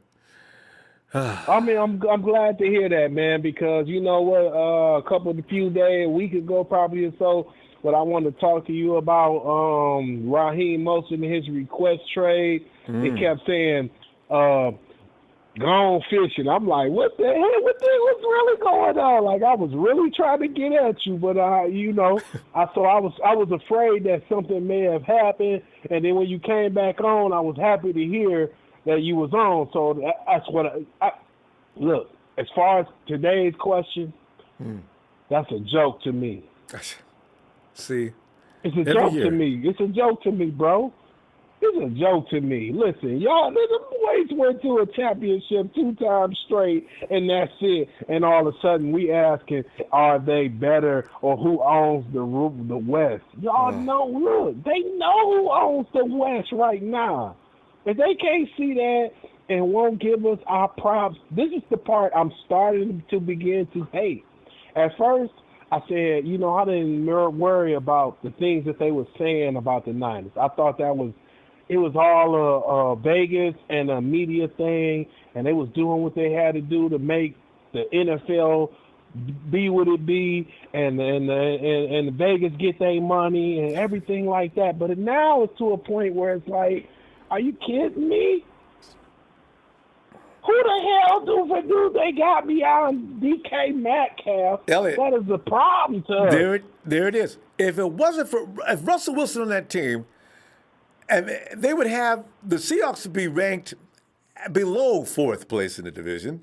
But since Russell Wilson is on that team, they really believe he has the power to take his team and just whoop everybody, and that includes the 49ers. They will leave no exception. They say, oh, man, oh, my God. That's the He's part, a good ball that's player. The part that kills me. Y'all go too far with that. That's the part that kills me. Because if you can't recognize the defense that we had a multitude of injuries especially on our defensive side of the ball and offensive side when it came to like offensive line and things like. Look, if you can't see that injuries was an injury real season for the 49ers and we still went to the championship, then that is a problem.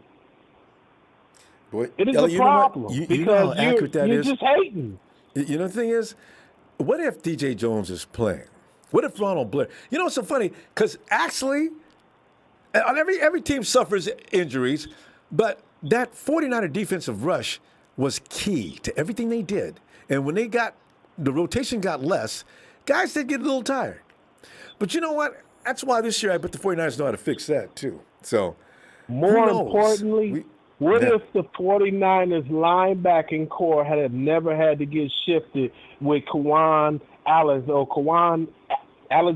I'm sorry if I messed his name up or whatever. Listen, he was laying the lumber last year.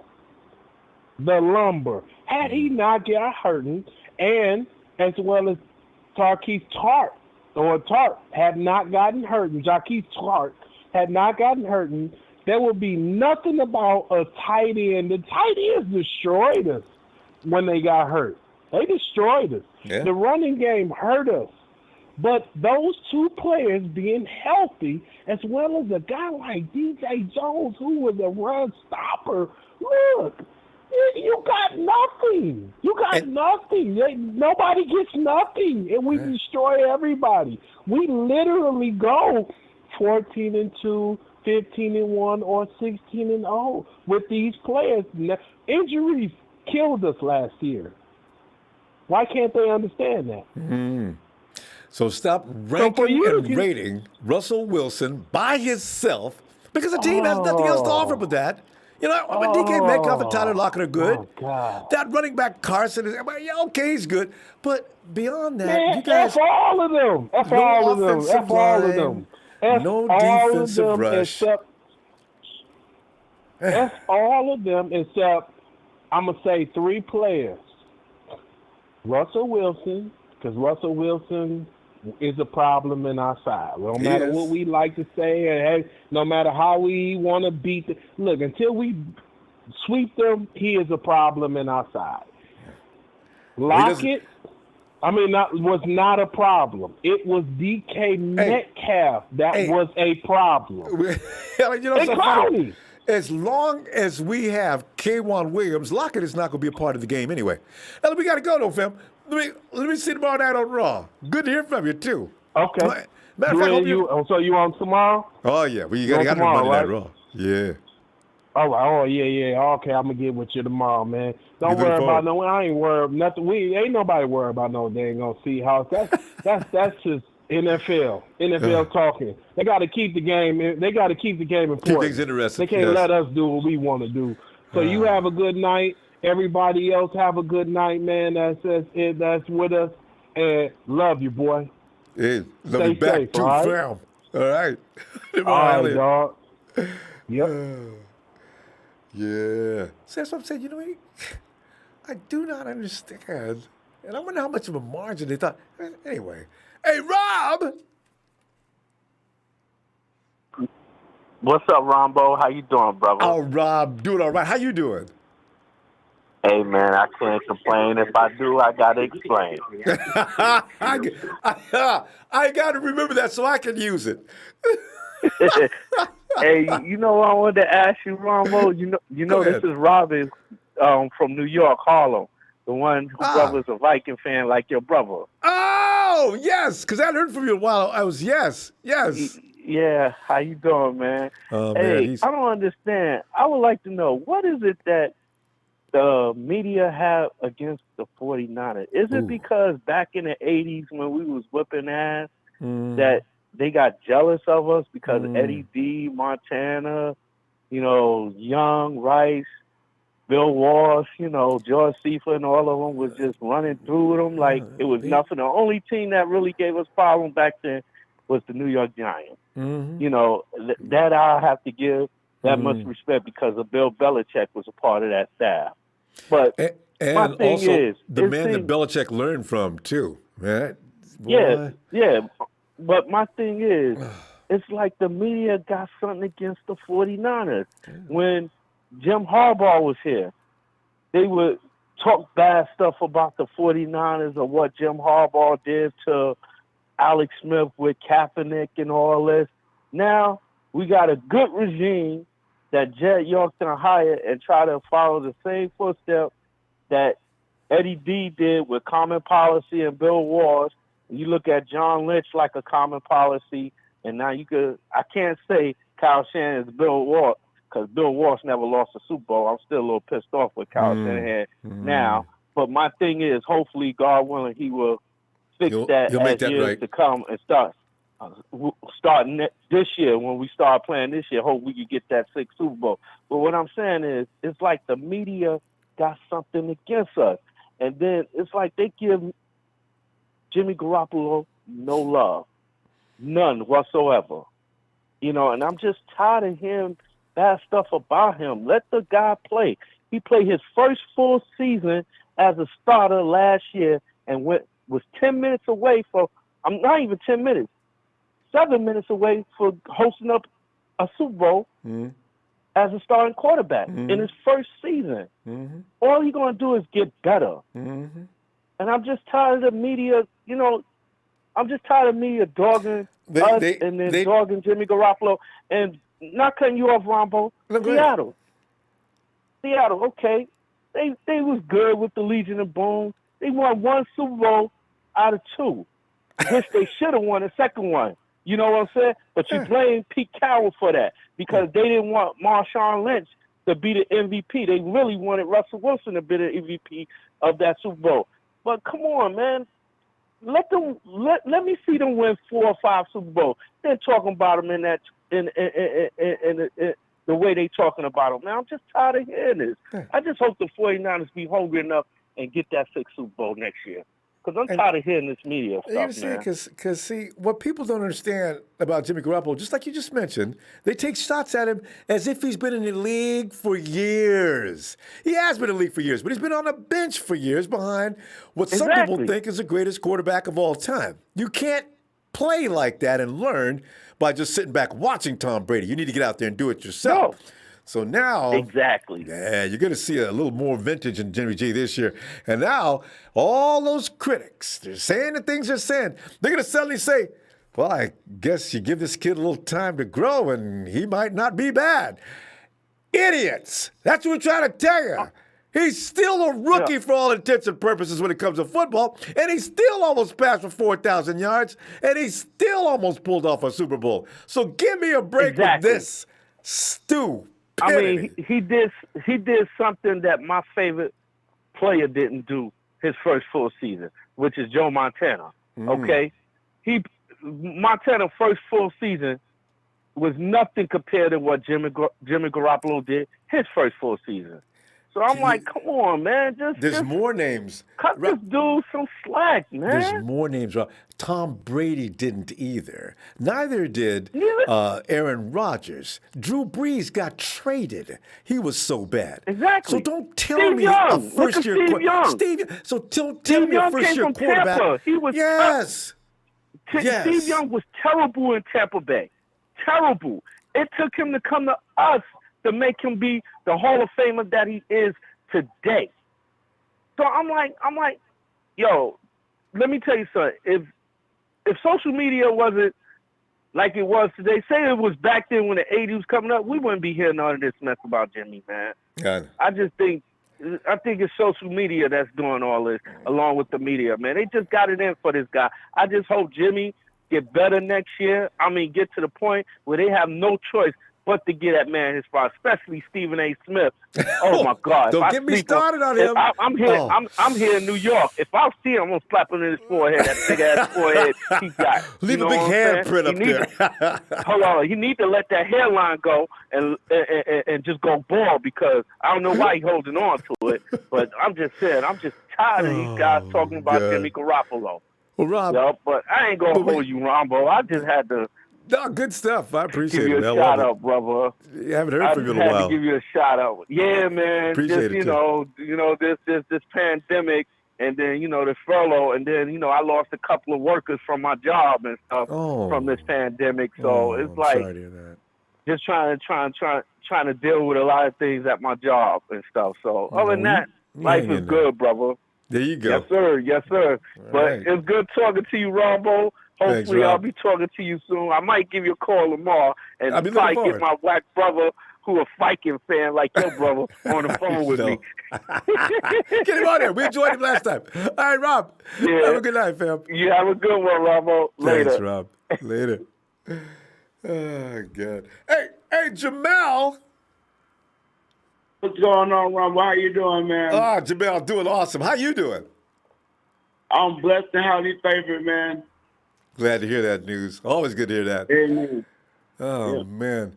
Hey, now, Jamal, tonight we're trying to come to grips with any prognostication that says Russell Wilson don't need nothing but himself, a couple of receivers, and Pete Carroll, and he can still win the NFC West. No, he needs more than that, man. I don't get it as good as he is. I give him that. It was just like, hey man, let's go back. Okay, I told you I'm a diehard Bulls fan. Always will be. Back in the '80s, Michael Jordan doing his things, flying, acrobatic moves, and put up the points. But he didn't have his team. Once he got his team again, got the chemistry going, then he started winning championships, and that's when it started happening with Seattle.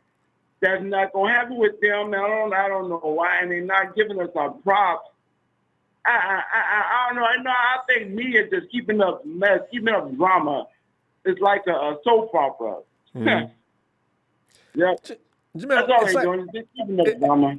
It's like Rob says. Some of the things we're hearing now, if Jimmy G was playing back like in the 80s, before social media just took over everything, we wouldn't be having these discussions. And I trying to figure out what we talked about. We talked about just the facts back in the 90s. It wasn't about manufactured BS from social media that made everybody mad. And they do that on purpose, Jamel. That's their job. Yeah, they do. Yes. Right. And they do it well. Yes, don't worry about it. Just the only way we're gonna get our respect is just to keep winning. Keep on. It's like all the great teams. I don't know what it is. They want us to lose. I have no idea why. Whether it's Pittsburgh and when they went on their run and they got their pick New England. People still talk about them Steelers. Right. How come? Yeah. Right. I don't get it, Mom, but I just don't. So David Carr. And Jamel, you take David Carr, right? Derek's brother, David Carr, right? David Carr. David, who are your all-time greatest quarterbacks? He doesn't even mention Joe Montana. What does he say? Back in the day, that offense is what carried Joe Montana. Nobody was ready for that offense during that time. I mean, they were out there playing a game that nobody knew anything about. So anybody could have did what Joe Montana did. Oh, Dave, what are you talking about? There was some clutch situations out there all the time. Joe just came through. This is the thing, Jamel.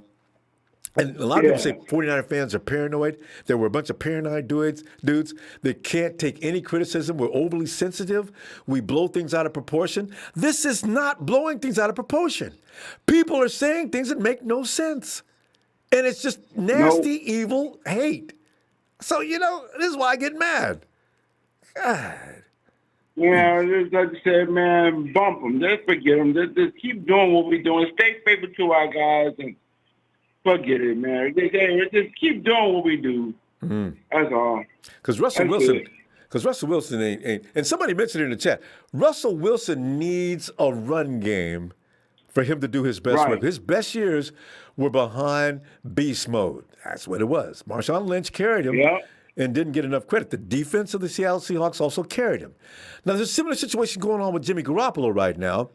But the thing is, everybody says it, but nobody ever said that about Russell Wilson. People whispered it.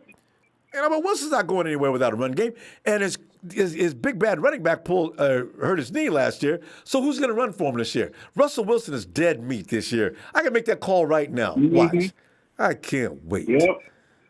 I agree wholeheartedly. So I don't know, man. Let's just keep stay faithful to our guy. That's it.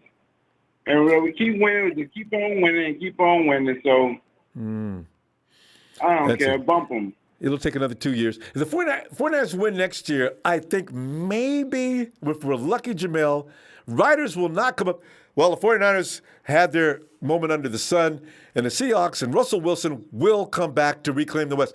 Oh, my God. Oh, God, here we go. You just won't give it up. I'm getting mad now in advance because I know that's what's going to happen. God, you people are just incorrigible. Yeah. Man. Well, hey, if we do have a season, man, we're just proven wrong. Yeah. We've been doing it all year. That's what's fun. We did it all year last year. And what did it? We're saying the same thing all year, but this to be we used to be a 4-12 team or 8-8 squad, and we just kept proving all year. And they'll be on one and done. We go through the division. It's more wild card. We smoked that division playoff. We smoked that NFC championship. We smoked that. We gave up the Super Bowl. Wish we should have won that.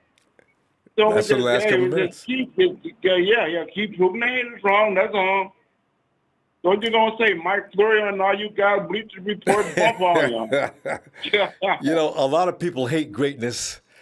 And let them hate it. Yeah, they do. It gives us more pleasure. Because when the day comes and the Lombardi is stacked into that case where there's already 5 others, then, okay, it looks like the 49ers at 6-2 may be one of the greatest franchises in football history, well, since the Super Bowl era started.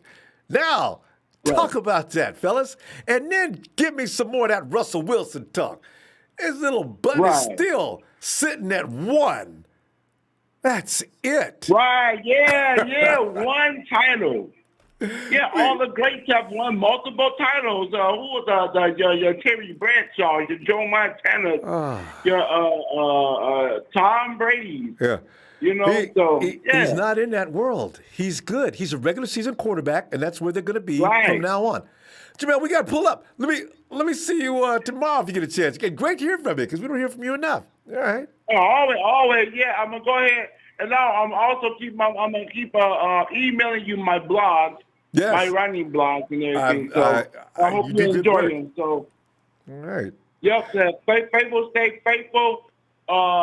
Stay in the Word. Get close to the Lord because that's who's our healer and our protector. Okay. There you go. All right. Love y'all. Good night. Love you back, Jamel. Good night, fam. Yep. Yeah. All right. And we go down to, I see Adrian. And Adrian, see, this is what I'm talking about. Seahawks ain't crap. I'll take the LA Lambs over the Seahawks. And last year was funny because the Rams lost that game after a high-scoring game. Nobody's playing any defense in that game. And the Hawks can't really play any defense. I don't know what the Rams were doing that day. But the thing is, this is what you see. You see a team that pulls out wins accidentally. The accidents will end this year. If he has no running game, Russell Wilson's going to get exposed for the quarterback that he really is. He's good. I give him that.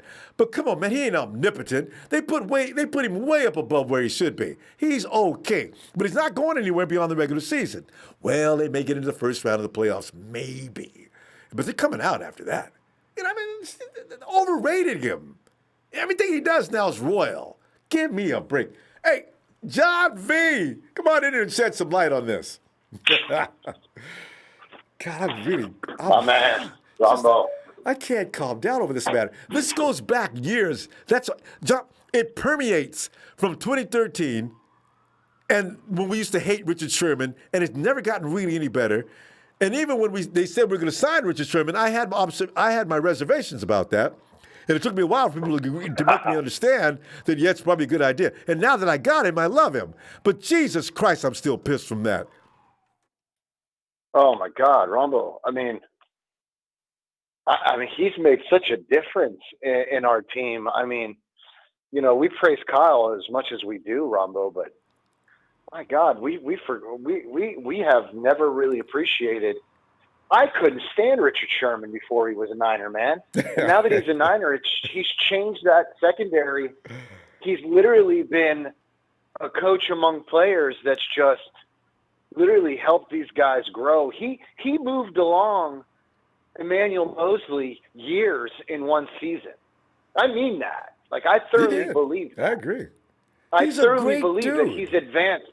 Yes, he really is. But, I mean, if you would have told me that in 2015, I would have punched you in the face. All right, and I would have deserved it. I'm telling you, now that you learn to know Richard Sherman on another level, he's very cerebral. His intellect is beyond belief. Oh, yeah. His understanding of the game, what he does out in the field, he gets in the heads of everybody out there on the opposing team. He is an amazing They're not throwing individual. to his side of the field. Yeah. Right. And you know what? You know what truly ices the cake for me? Is that he enjoys being a Niner. Like, he thoroughly enjoys being a 49er. Yeah, he does. Yeah. And that makes me extremely happy. I mean, I want to beat the horse tonight. Like, I don't want to beat the horse now because we're going to say the same thing over and over again, Ronbo. My take is we beat the Seahawks. I think we beat them twice this year. I think it'll be close. But I see why these guys are putting them above us. I do. I see it. It's because we didn't beat them by a big enough margin, Ronbo. We didn't beat them it's to always death. barely. If we would have put 21 on them, forget it. There wouldn't even be this discussion. But because it was so close, we didn't have Robbie Gould. We had a rental kicker. It was a complete bust. I got George Kittle save on the goal line. And John, don't forget, I got George Kittle sitting up in a glass booth, raging, bouncing off the walls up there. I got Emmanuel Sanders, my only other very reliable receiver at that particular time of the season. He pulls up in the game with some kind of a rib injury. Now I got two receivers. One of them is having trouble catching the ball that night, and Debo is still, for all intents and purposes, not quite where he's going to get. And we still should have won the game. And that's why I don't want to hear, well, come on, man. They're not on the 49ers level anymore. They're an opportunistic, lucky club. But no, they're not 49ers tough. We've got a new talent on that squad. We've got Jamal Adams. We've got to figure out how to scheme him out, Ronbo. I think we bait him. And I think we just carve them up on the inside. I don't think we go deep too much. And I think if we run the ball, Ronbo, we will run the ball down your throat as hard as we absolutely can. Our run game is ridiculous. So, I mean, I just think if we would have beat them both times, good. If we would have beat them by 21, 14, even if we beat them by 14, both times, enough. Ronbo, we're not having this discussion. Don't make it a fourth quarter. 49ers got to hold on to winning. That's the thing, And even that Week 17 game, we're dropping Hollister's butt at the 1 yard line. Well, that was all uncalled for. And don't let me talk about that call again. But the thing is, you're right. And if you play in the clink, John, you've got to deal with the referees who will never fail to come up with a very controversial call, at least one. And that's not only the 49ers, that's most teams, which the league should investigate. I'm sick of that. Everything that we lost by what? Where were we? We were 13-3, Ronbo, by what? We lost by 2 field goals at one point. Yeah, we lost.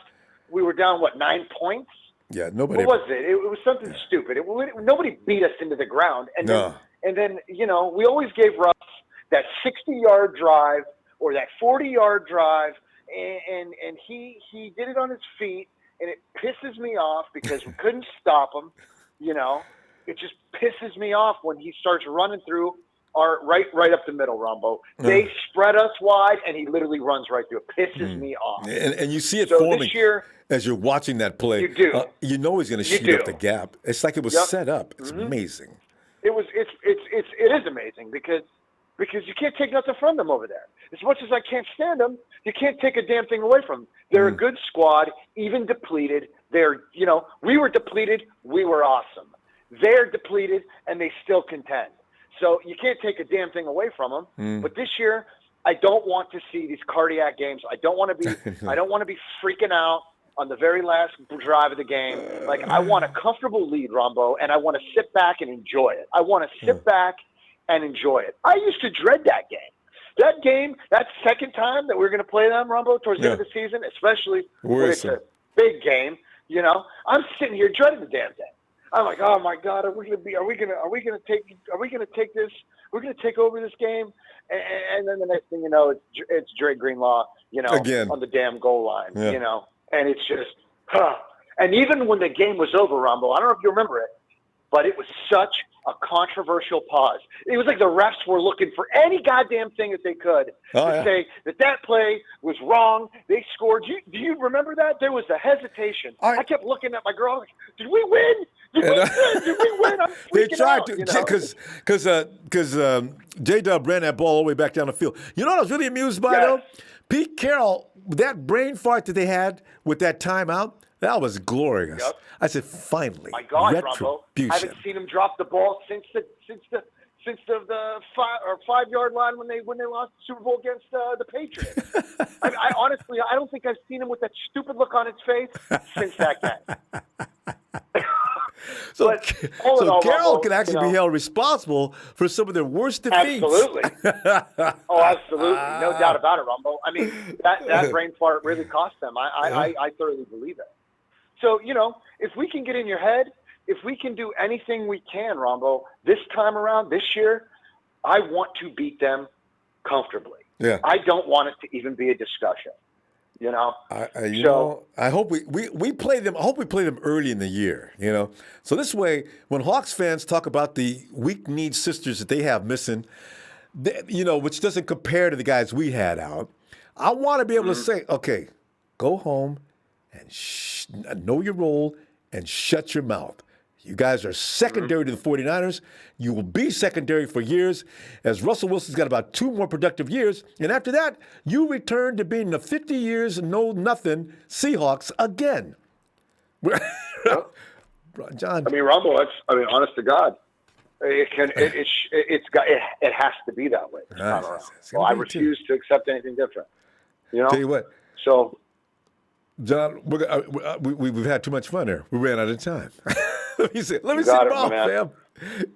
You bet, Ronbo. I appreciate you, my man. Everything you do. Thank you very much John. for everything, brother. Always and I look hope you forward to be hearing safe, family and all, my man. Be Thanks, safe. fam. And the same to you. All right, my man. Good night. Night, you John. got it. Thank you. Good night. Eric Gold is 510. Come on in for some more. 510. 510. Yes. Are you Eric Code 510? I couldn't. Sometimes information. Yeah, man. What's going on, Robo? My name is Jamil. First time caller. Hey. Yeah, almost as Jamel, but with the I. Oh, Jamil. All right. J-I-M-E. Yeah, I heard Jamel over there. He's giving me some good words, so I just want to give him praise. But first time caller, Rombo. I've been listening to you for years. Oh. Basically, I've been in the chat, and basically, Russell, I have nothing bad to say about him, man. The guy's good, man, but you can't do it by yourself, in my opinion. See, that's the thing, That's my only gripe. I've got nothing against Russell Wilson, but I still think he gets way too much love that other players aren't getting. Why? What is the magic with Russell Wilson and the NFL talking heads? It's just amazing. And he hasn't won. I don't know, man. Some very important games. Maybe we got a lot of baseball fans. I mean, he was a baseball player. Yeah, well, yeah. Number two is a little bit ridiculously too high. I mean, the Seahawks win by a point every time they win. So, I mean, that can be trajectory just turned over wise. But I just don't see. Honestly, I see the Niners better than the Seahawks. I'm a Niners fan. I've been a faithful for my whole life, but that's just my honest opinion. I see we have a better team overall. I mean, they got Butterfinger receivers. DK Metcalf is chiseled like Calvin Johnson, but he don't have the hands of Calvin Johnson. I've seen him make some fumble plays where I'm like, what's going on there? And don't forget about Kwaski T taking the ball right out of his hands at the end zone. That play was amazing, wasn't it?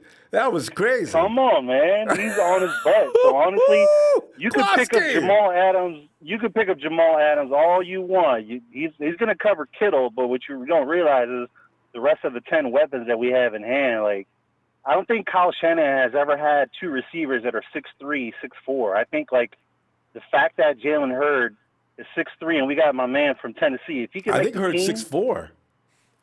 6'4". Thank you for the correction, Ronbo. I feel if my man, I can see some motion where my man Jalen Hurd runs in the running back and completely guards everybody off track. Everybody has no idea what's going on, and just motion them in front, and all of a sudden we got two slot receivers that are 6'4". Man, they could do all they want with Jamal Adams, but overall I think we're a better team. Jamil, you know the nice thing about it, all our guys run the full. I think with Kendrick runs the entire route tree. We don't have Trent Taylor's the only guy who doesn't run the whole route tree. So Kyle can plug it. Even everybody's favorite guy, Dante Pettis. That kid's got talent. You can put Dante Pettis anywhere you want. X, Z, X. I mean, you can put him anywhere. He can do it if he just would. Ronbo, we got the Olympic track team if we want, like, on our team. And running backs, come on, man. Jamil, we are ridiculously talented, and don't let Jerick McKinnon be what Kyle Shanahan brought him over here to be. It's over. Man. It's over. It's completely over. And if you've seen his videos, he's been boxing and he's been lifting weights, and my man's looking bulk. He is good at training, though. He is amazing with that. You know how many reps he had at the combine, right? His size, he outpushed offensive linemen on that 225 lift. No way, I didn't know that. Yes. 18, 17, 18. He had some ridiculous number of reps. Oh, Jesus Christ. That's crazy. He is tough. So we're going to see more. He's quick. That's his thing.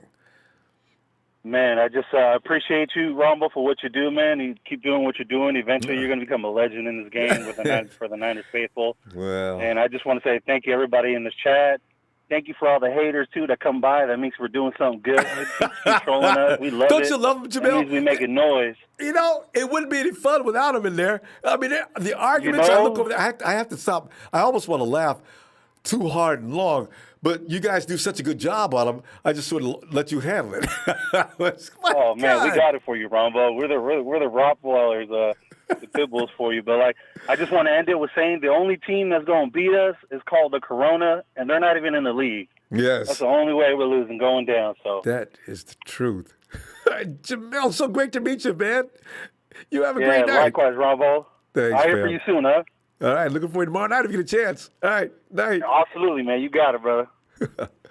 Oh, God, more good people. All 49er fans are always good people. We don't have any bad people. Cowboy fans, you can't say the same. Ellis! What's up, family? Ellis, I got to get back to you, man. I was listening to some tunes just a little while before I started the show. But Ellis, you got some skills, man. I'm telling you. Thank you. Hey. I'll respond to that shortly. Thank you. Thank you. You already know, family. That's what we do. You know, I appreciate you, and I want to take care of you like you do me. And like I said, it's reciprocity. You know what I mean? It's from the heart. So I'm glad you enjoyed it, and I'm gonna keep them rolling. That's awesome, man. Appreciate you.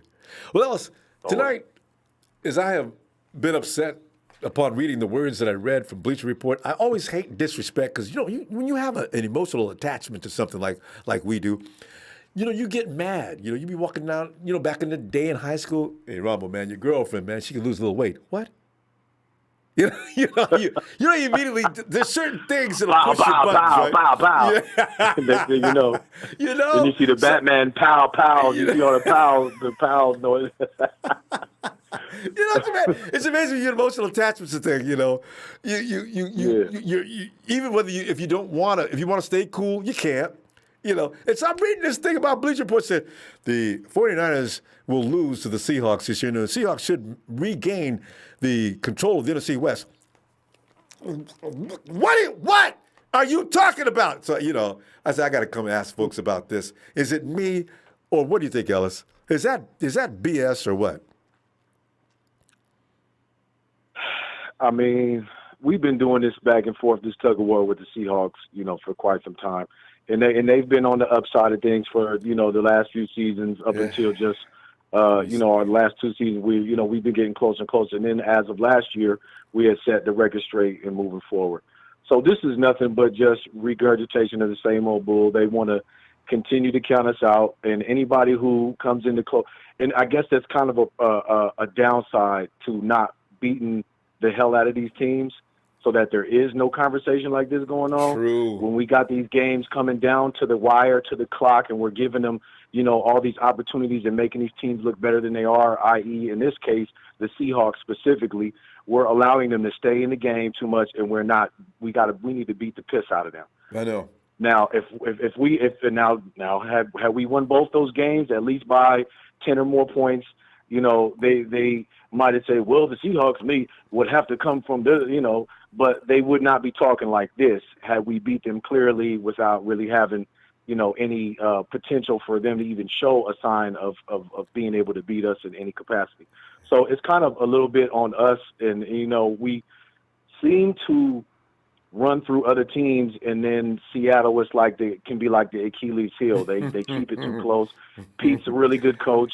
I mean, we can't take away from the things that they do have, benefit, you know, that make that team who they are and what they are.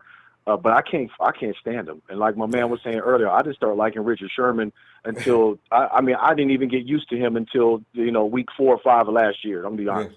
But, you know, shout out to him. I'm glad he's on our team. He's a great player, and I've moved on from that. But I'm just saying that hate for Seattle is so deep rooted. You know what I mean?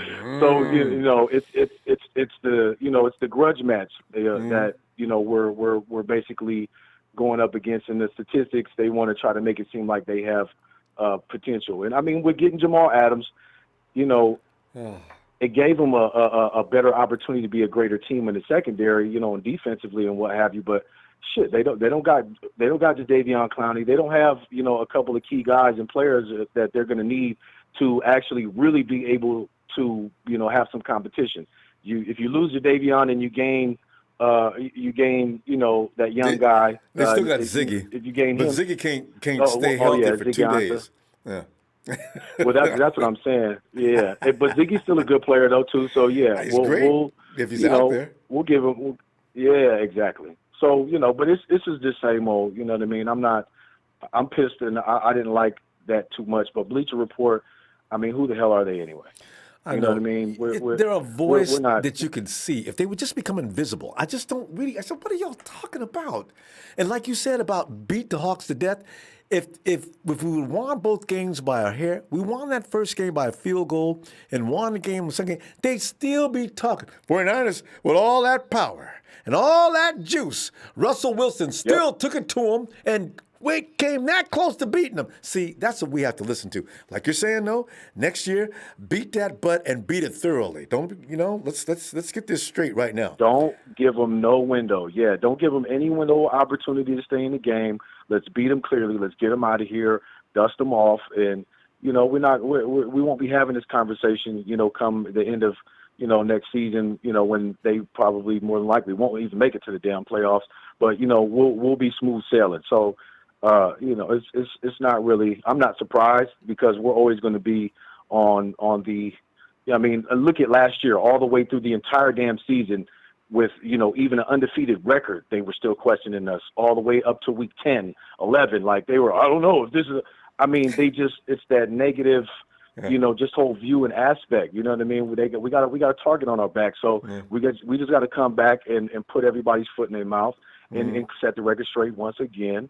And, you know, and take it. You know, we need to go get the trophy and, you know, go home and you know, then let them run till that. You know what I mean? It's all of that. Mike Florio you know, sit there and whine and crying, and Stephen A. Smith say, I knew they could do it, but it didn't have nothing to do with Jimmy G. Oh, come on, Stephen A. Man, why don't you give it up? Right. He just can't do it. You know? Oh, Right. Anyway, you know what though? They got next Yeah. year. After 2 years in a row of playing dominating football, you would look foolish next year to continue to try to really criticize the 49ers as far as what they're achieving now. So I'm looking forward to it. Oh my goodness! And you see, we got the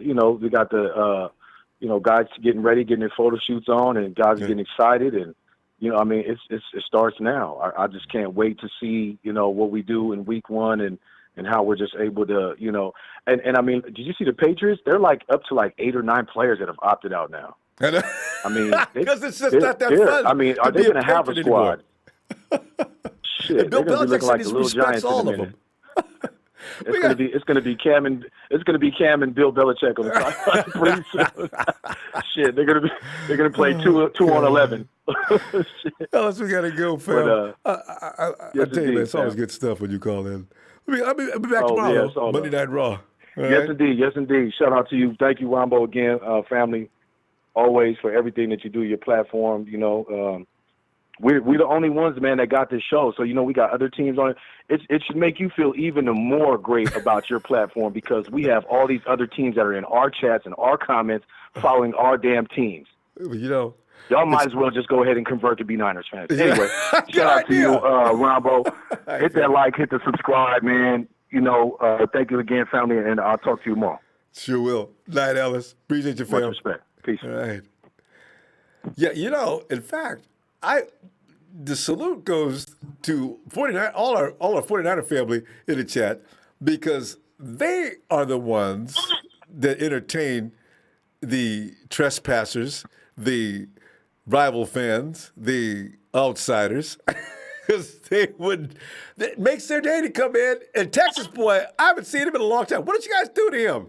Hey, Shay Lewis, come on in, Shay. Yo, what's up, Ronbo? Shay, man, I'm just sitting there tonight, as I'm sitting there, I'm so tired of the Seahawks, man. Seahawks have been a part of our lives, Shay, since 2013, and no matter what, because I was hoping this would be the year that we could finally stop having to hear their name being called as the supreme team. Well, no, not yet. It doesn't matter. They still, even after Nick Mullins kicked them around, and then we beat them again this year, but you guys only beat us. We're 2-2 in the last 2 years. Oh, you guys, what have you guys, before that, what were you? You were sweeping every year.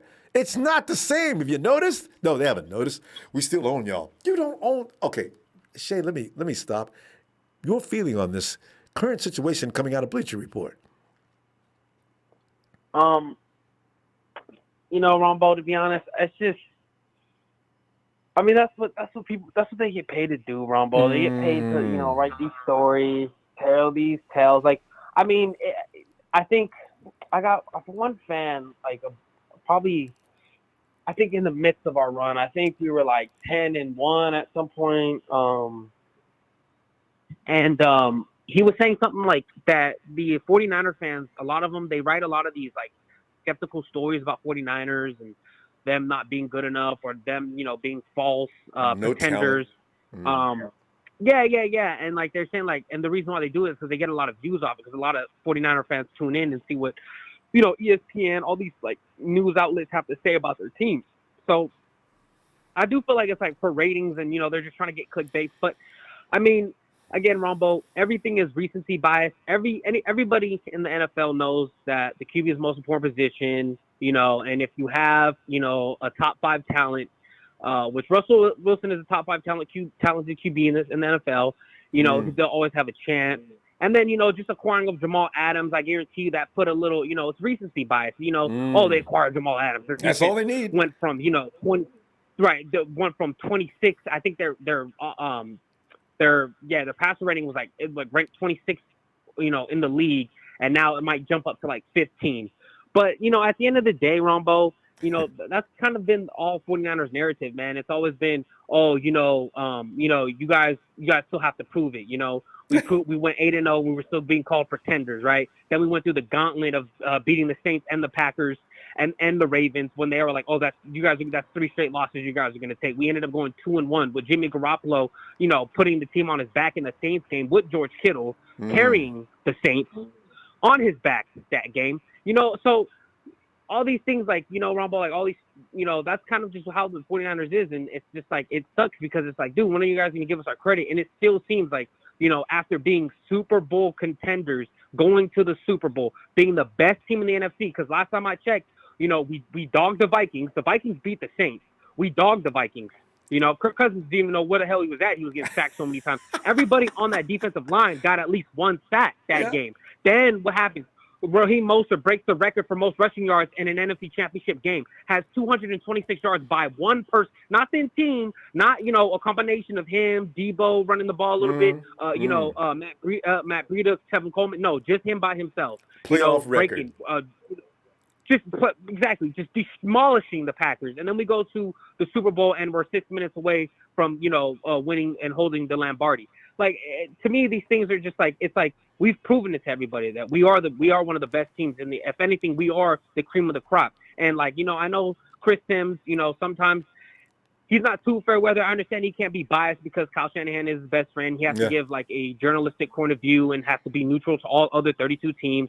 But I mean, like he says, like when he was saying, he was like, the 49ers just have one of the best solid rosters, which we do, Ronbo. Our defense has gotten better. Literally, if you look back at any of the history of all the teams making the Super Bowl, the 49ers were the best team with the highest percentage to bring back majority of the players that started on that Super Bowl day, which is 20 of the 22 playable rosters. We only lost Defoe, which will hurt, but I think Kinlaw is more than applicable to fill the void, as well as DJ Jones coming back. And then same thing with losing Emmanuel Sanders, we replaced him with Brandon Ayuk. So all these, these narratives and just, like I said, Ronbo, it's just recency bias.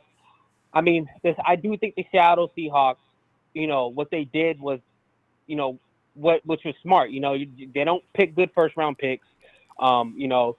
They what's that? All their that running back? What's that running back they picked 2 years ago? Penny, Rashad Penny. Yeah, he's the only guy they're going to have this year. Carson had a ACL. He ain't going to be the same this year.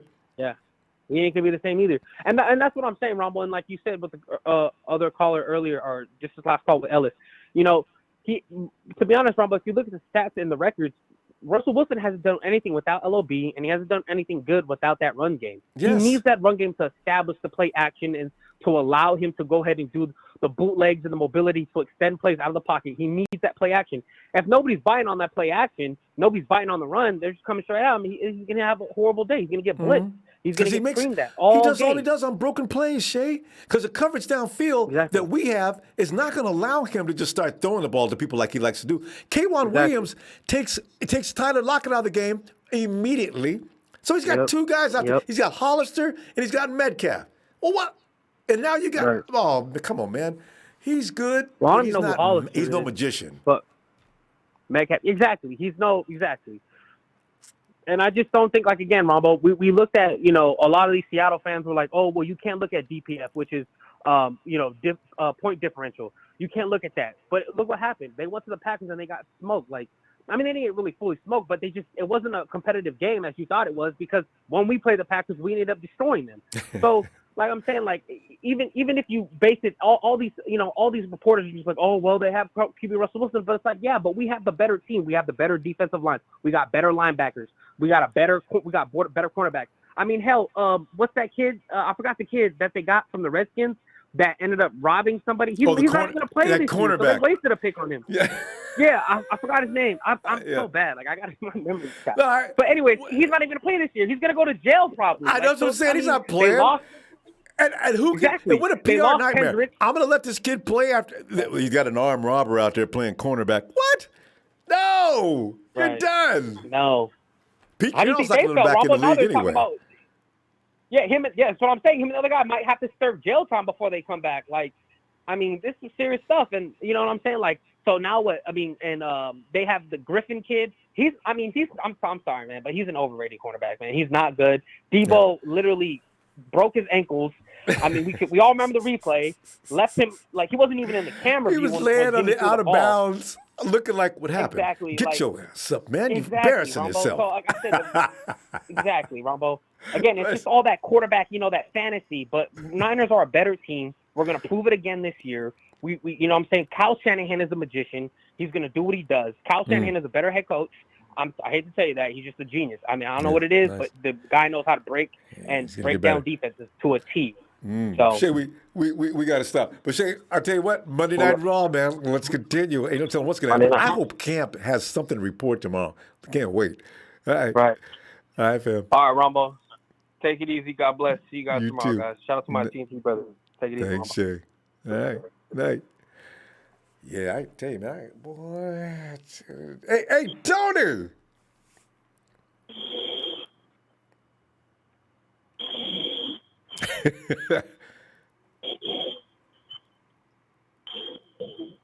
Is that sleeping?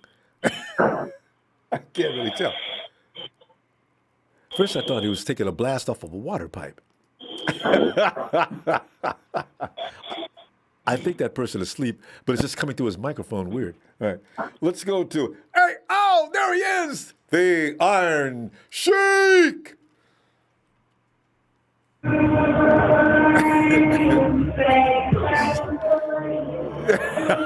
Sheik's always got some music that I've never heard before. This is it. Sheik. Sheik, remember copyright rules. Ronbo, don't copyright. I don't do that music. No copyright. What's going on, Ronbo? I got stuff today. I'm delighted. Come on in with it, because tonight is Hate the Hawks night, and blame Bleacher Report. Because honestly, I don't really think I hate Russell Wilson. I just don't appreciate how he gets all this love beyond belief. And the players gave it to him too, so I can't really get mad about it. They call Russell Wilson the number 2 person as far as the NFL top 100. Okay, fine. Lamar Jackson, both of them didn't make it out of the playoffs. Oh, that's fine, but they were intimidating. Good for them, But now this thing about Bleacher Report saying, hey, well, we see this year the 49ers will take a step back, and the Seattle Seahawks will regain the NFC West. I'm glad I didn't have anything. When I read that, I'm glad I didn't have anything, any cup or anything around me, because I'd have threw it through the window. But I said, what is it with you guys and Russell Wilson? But Sheik, your feeling on this matter? Yeah. I have a lot of things on my matter. Well, the biggest situation with the Seattle Seahawks, you got to have a pass rusher, guys. Russell Wilson on the offensive side, if he's no offensive line, I get it. He do the little crazy thing that he does, and he's whatever. But the defense ranked 28, I believe, in sacks. No, against Kyle this year, it's not going to work. How? We have Trent Williams, we have Tomlinson, we got Juice, we got the run game, the best in the business.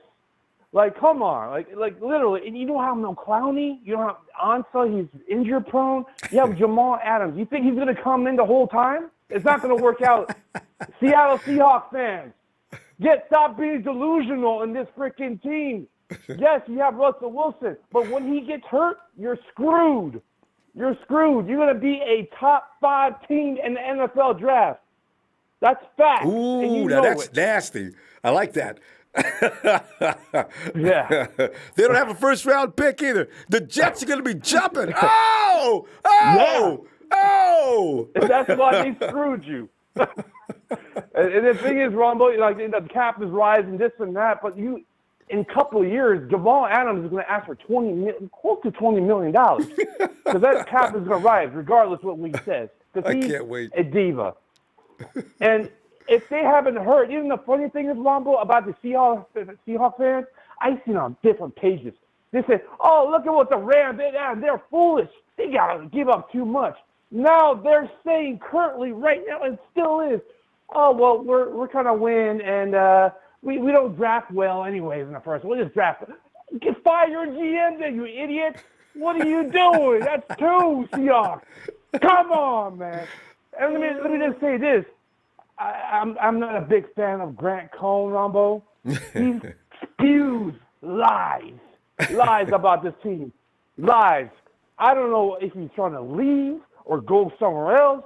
I don't know why. It's entertainment. It is. We all agree it's entertainment, but most of the stuff spews lies. He said, "Oh, something's going on, John Lynch." Guess what? He got signed. I saw that. I didn't continue reading it. I saw the headline, though. Yeah. And then, like, oh, DeForest Buckner, this and that. And then, well, we traded him. We got Kino. Oh, Mostert. Oh, we resigned him. There's no issues, Grant Cohn. Come on, man. And there's other things. Like, we're doing it right. And now he's saying go get Clowney. The thing about the 49ers, we don't leak information. When idiots like Grant Cohn and these other clowns come in the first Matt Silver, I believe it was Matt Silver. Yeah, Bleacher Report. And he used to be our guy. Yeah, I don't believe it. Yeah, and I don't believe it. The only person I like, and he's good, is Matt Miyoko. When he comes out of his mouth, it's from their mouth. That's what the person you trust. The rest, no. Hey, JJ. Hey, you're right. What's up, JJ? Matt Miyoko, rarely, I've never read anything that set me on fire by Matt Miyoko. You're right. He is the dude. Yeah. It is the dude. He's the main guy. That's why he's the head insider for the 49ers for a reason. Grant Cohn, every time I see his videos, he's half of his Sports Illustrated, and I see a bathroom or a desk or whatever is going on over there. Come on, man. And it is what it is. But 49ers, we're doing it right. We've been doing it like the back in the day with Bill Schwash, drafting them correctly. We did it again because it is a smart move. DeForest Buckner got traded away because he wanted $20 million. If we got DeForest Buckner right now, yeah, we probably won't get Eric Armstead. But it's going to be difficult to sign these other guys like Trent Williams, George Kittle, Fred Warner, Williams, Nickel. There's other guys that you want to kiss them goodbye. Because $20 million? Sheik, look how many guys. I'm sorry. Look how many guys we signed this year, not paying George Kittle. I mean, we got a couple of blue chip players and a couple other guys, support players. That's why I says, I'm glad the 49ers. I mean, Defoe, I love him, man. The guy was my guy. That night he got drafted. I was beside myself. But come on, D, $22 million? Yeah. You need $22 million to play? But the thing is about the D4 situation, I'd rather have on this because when he's on field, he's effective. Oh, yeah. He does his thing. And when he's not, they double team Nick Bosa and we're screwed. But at the end of the day, we still have a good defense. But D4, most of the time, we have more pressures. That's why these other guys come in, Eric Armstead and et cetera, come in and have a big game because of D4. D4 is key. Yeah, it does cash. We have to save cap money. I get that part. But I'd rather have D4 in this team and then later on worry about his contract later on and see what we need to do. I got a feeling. DeForest Buckner, I love him. The guy's a monster. I got to tell you, though, it took 2 and 3 guys to stop Defoe. It is definitely going to take at least 2 guys to stop Javon Kinlaw. That's a big dude, and I've seen what he does in college. That is not your everyday defender. So D4 is going to teach him all he needs to know from that position, what little he probably needs to know. Because Surik is going to drill him like a sergeant. Watch what happens this year. Man. You're going to still get Nick Bosa running around with 2 and 3 guys on him, illegal guys and everything else, but he's still going to get it done. That's just what Nick does. And Eric Armstead's probably going to have another double-digit year with sacks again because you got Ford, you got Bosa coming off for one end, you got Javon Kinlaw, who they know nothing about. It's going to be very scary for him. And you got, this is going to be fun to watch. That defense is just nasty. Whew. And the thing is about Saleh, everybody's, he's going to be next heck. Yeah, I mean, last year, most of our fan base was, we got to trade. The main guy on the defense, why the core is happening, is because the name that you said is Chris Surik. He is a defense alignment. He's a mastermind in that defense. And they think it's Saleh, but it's Chris Surik. But Saleh's the head coach. He's a DC, so he gets all the love and all the glory. But I got to tell you, Saleh may leave us next year. I just hope Dan Quinn doesn't mind playing DC because he's probably leaving Atlanta this year if they don't win that division. You got a job in San Francisco, Dan. Just want to keep this defense. And like I said, Ronbo, we have the best run game. The Seattle Seahawks have Carlos Hyde. Shout out to JJ. He can't find holes. and we all see he just goes right in the wrong holes. And then we have Carson. He's injured. Penny is a bust. You're going to compare that to Mostert, Coleman, McKinnon, and Wilson that comes back? Woo, and those young studs later on? Not happening. And Juice, too. Oh, God. But It's just such a stacked team. Sheik, great. Sheik, can we see you tomorrow? Please. Yes, sir. Right. Yes, sir. Yes, sir. But before I go, Ronbo, I don't want to make this a problem, but I heard your call for me, Dre. I'm right here. If you want to address the situation, you know the person that you owe, and that's 100. 100. Pay the man. Have a good night. Baseball, hit that like for Ronbo Sports. Sub, share, and I come back to you, Dre. What's up? But end of the day, we're 49er fans. Yes. Peace. Night, Sheik. Later. Oh, God. And one thing about us, we're famous for in-house fighting, but we eventually come on back. So, let's see if Tony? Tony? Ronbo. Wait, Tony, Ronbo. Yes, hello. Hello, it's Tony. Is that you? Yeah, man. Tony, are you parked on the side of the road? Did you pass out? Yeah, I was having a bit of a nap. Yeah, I thought I said, but Tony's a driver. He can't be sleep riding that. Tony, I gotta tell you, there was this movie with Chevy Chase. It's one of his travel movies, right? The camera pans across the car, across the family, the back seat, everybody's asleep. Then they pan across the front seat, the wifey's asleep. And then they get to Chevy, who's driving the car. He's asleep, too. I almost had to be escorted out of the theater. I really lost it.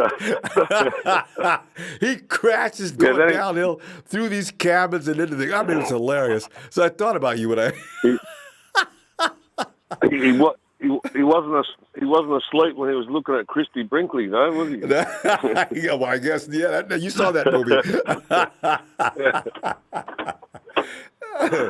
Hey, Tony, tonight, talking about the Seahawks and Russell Wilson supposedly being the main reason, with nothing more than the addition of Jamal Adams. Now, that is enough for the Bleacher Report guys to say, the Seattle Seahawks will regain the NFC West. I said, oh, here we go.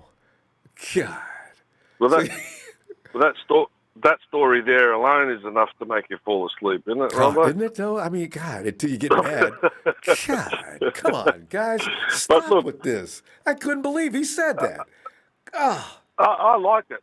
I like it because I think the more negativity you throw at the 49ers, the better they get. So, motivate them. I mean, just imagine yourself going into a fight and your opponent is bagging the crap out of you. Yeah. Rombo's no good, and I'm going to rip his head off. I mean, how much? And all the reporters have said the same thing. Yeah, and now I'm ready to fight. How much more? Yeah, that's right. Now you're chomping at the bit, and you want to rip the dude's head off. I mean, that's how our team is like. They listen to all the negativity and they say, "All right, mate, no worries, we'll get you. We'll get you. Just wait till you hop on the field." Mm-hmm. I mean, they couldn't beat us with Nick Mullins, so I mean, I don't know what the hell they're talking about. Nick had a masterpiece of a game, didn't he? God, that was hilarious. Richie James ran one all the way back coast to coast. The 49ers, see what you're saying, Tony, the 49ers were so fired up for that game because everybody knew, here come the Seahawks. They think they're gonna get the game they need to make sure they're in the playoffs as soon as they beat the 49ers. But it's, okay, let's play. I mean, like some of the other callers said, you take away Russell Wilson, and what have they got?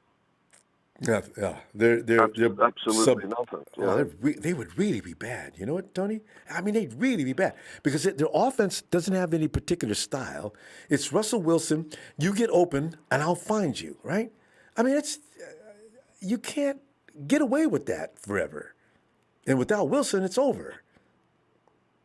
Yeah, and as far as like signing up players and things like that goes, I mean, maybe the front office is juggling numbers around, due to this COVID thing, because we're not going to be having packed packed stadium. You know what I mean? And I almost fell on the floor when they gave my homeboy $500 million. I thought, what the hell are these people thinking? You know what I mean? God, we don't know how long this thing's going to hang around for, Ronbo. It could be 12 months, could be 2 years, and there's a lot of money to be lost there. Yeah, it is. And people that go sticking their necks out paying astronomical numbers to players, and then all of a sudden the next 2 years they lose an absolute monster. I mean, it's going to affect the team, isn't it? Yeah, and you're right. They paid him knowing full well, because the virus was raging when they gave him that payday. It's kind of bizarre. So you're right. But there are no guarantees in life. Well, there's one guarantee in life. We're all going to die one day, sooner or later. But if you don't stay out of virus, other than that, stay out of COVID's way, it could be sooner than later. But Tony, you know what? You made a good point, though. I just realized something about the Seattle Seahawks. Now, they seem to thrive off of their little 12s, right? And with no fans in the stands, it's going to be interesting to see what they look like. That's going to be interesting. Did they really have that big of an effect on what they do? Well,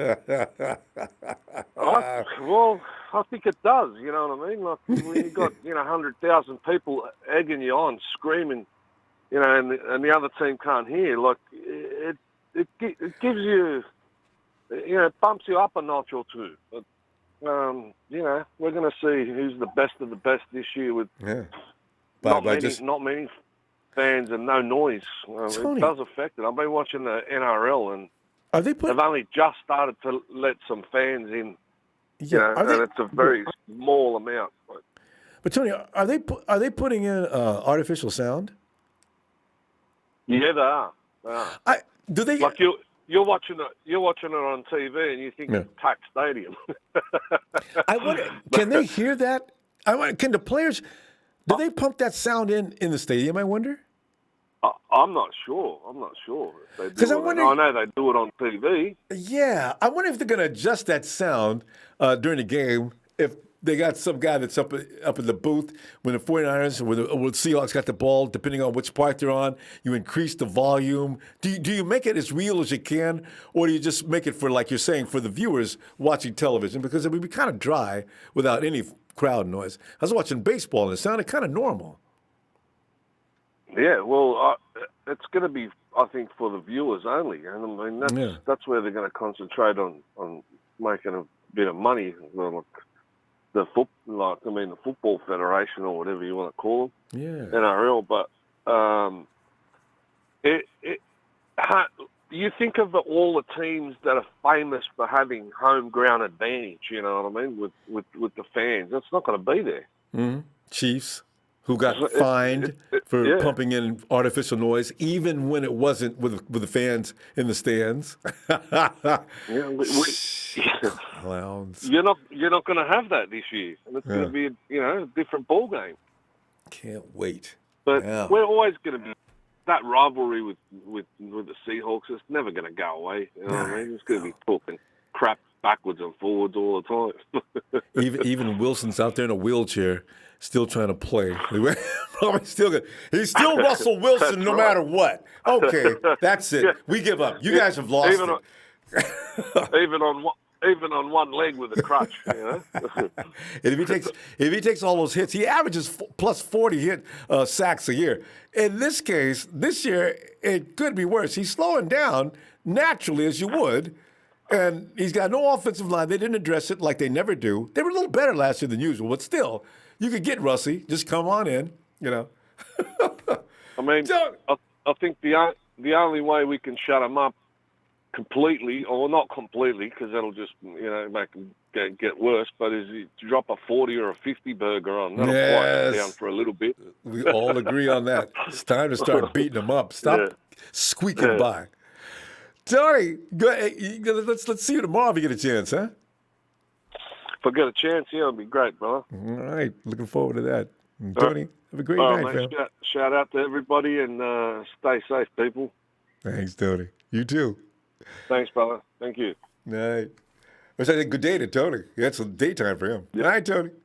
That's it. Bye, mate. It's like, hey, Anderson. What's up, Ronbo? Oh, Anderson, man, I'm sitting there. I'm reading, and I thought about you and all the family.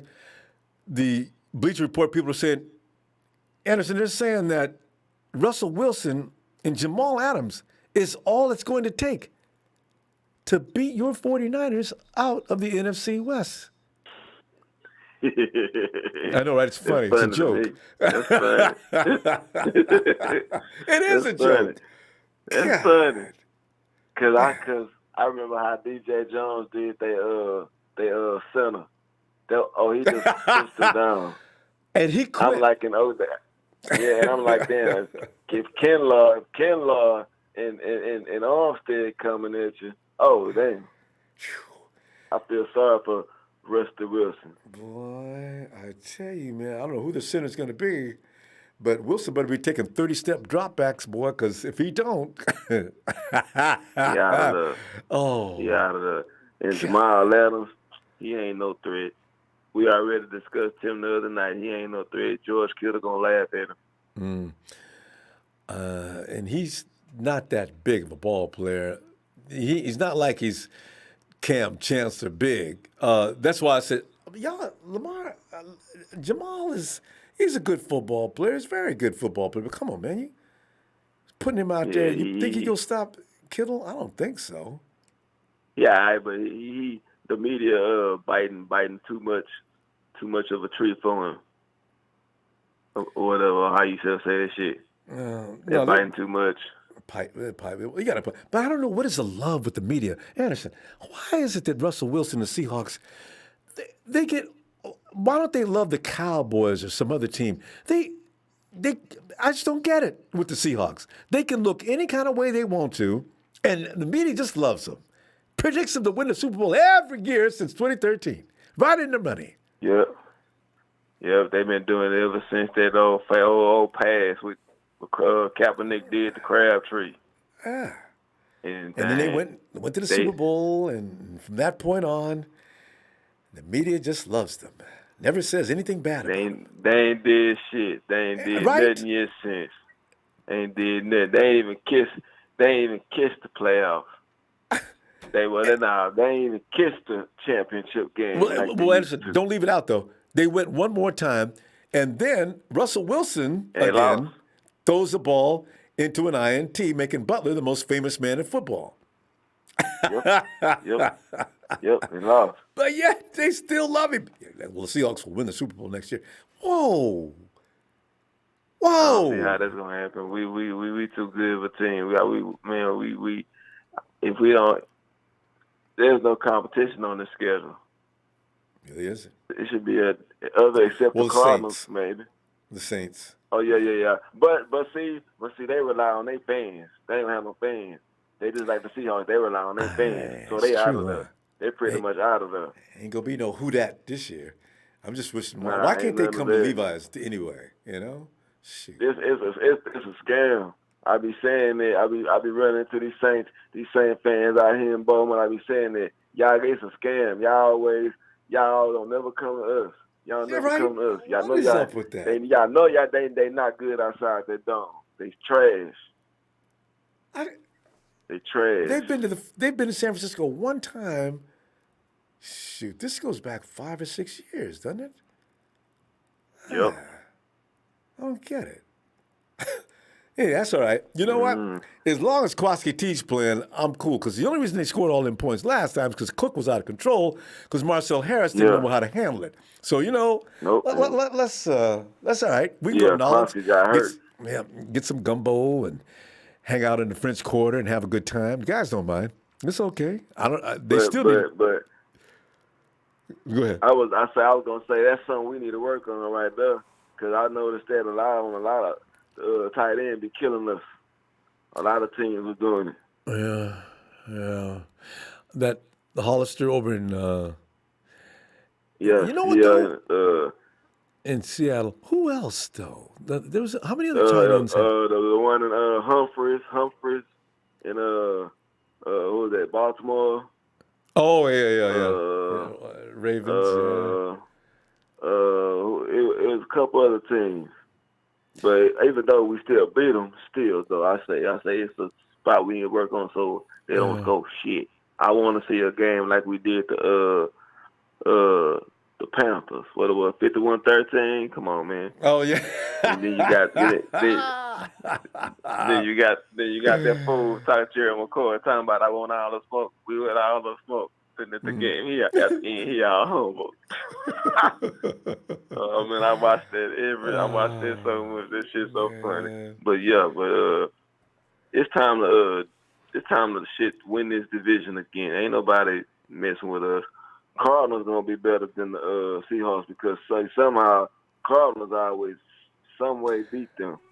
And the Cardinals are roster-wise and personnel-wise. I see them. Their defense was not bad, and their offense is now we don't know. Because they got that boy Hopkins. You got Hop, yeah, man. And that running back that owned us last year, he's on that team. Mm-hmm. So I do worry about them. The boy from Miami. Yes. And I don't understand what Miami let him go for. We'll see. So anyway, with the Rams. Yeah, I ain't got that much to say though, man, Ronbo. I'm kind of zoomed out right now, It is good to hear from you no matter what. I tell you what, I'll be back tomorrow night if you got something going on, all right? Be looking for you. Oh yeah. Already. All right. Shout out Empire. All right, Ronbo. Oh yeah. And hey, Alex makes the scene. Alex. Hey, what's going on, Ronbo? Oh, Alex, man, I'm easily disturbed. I get real emotional when it comes. I can pretty much I can look at things what they say about the Rams, the Cardinals, the Patriots, even the Cowboys to some degree. It's something though. It's to hear anything about the Seahawks, and in the way Bleacher Report is coming across as that team is superior, I can't stand it. God, here we go again. No matter what we do, we're still subservient, and we sit behind the Seahawks. They're going to take the West? Come on. And one of our own guys in Bleacher Report, too. Matt Miller is on that Miller, train. Dude, he's got to go, dude. That guy's terrific, man. He's a clown for sure. He's such a clown. Listen, Ronbo, no team maybe in the NFL has the depth that we do. Two players aren't gonna help them win the division. You got to give credit to Russell Wilson. That dude's a stud. If you're looking at it objectively, you got to give him the respect. If you look at Jamal Adams, you got to give him the respect his due. He's a stud. Yeah. But outside of that, really, who do they have? Josh Gordon, who gets 2 catches a game, maybe. DK, who's getting locked up by Emmanuel Mosley, our undrafted rookie. We got a squad from top to bottom. Even our practice squad guys were making plays. This dude Marcel Harris stepped in for Tart when he got out and stripped Lamar Jackson for the first time all season. Oh, that was nice. We got dogs all over this roster that people just don't know about because the media only focuses on the big shot names like the Russell Wilson or the Jamal Adams. So hyped up they got Jamal Adams now. They're going to take the football is a 11 or a 55-man game. Every person's got to do their part, not just 2 guys. Yeah. And Tyler Lockett, which is Russ's main weapon. Okay, K'Wan Williams is the anti-Lockett. Okay, so what are you gonna do now? Yeah, sleeping on Williams, Ronbo. Williams. Yeah. Where's your run game? Carson is not going to be effective this year. He's not as he has been the last 2 years. His knee. He fumbled. Blew his knee. Yeah, and then there's that. So, and listen, their number one weakness is going against our number one strength.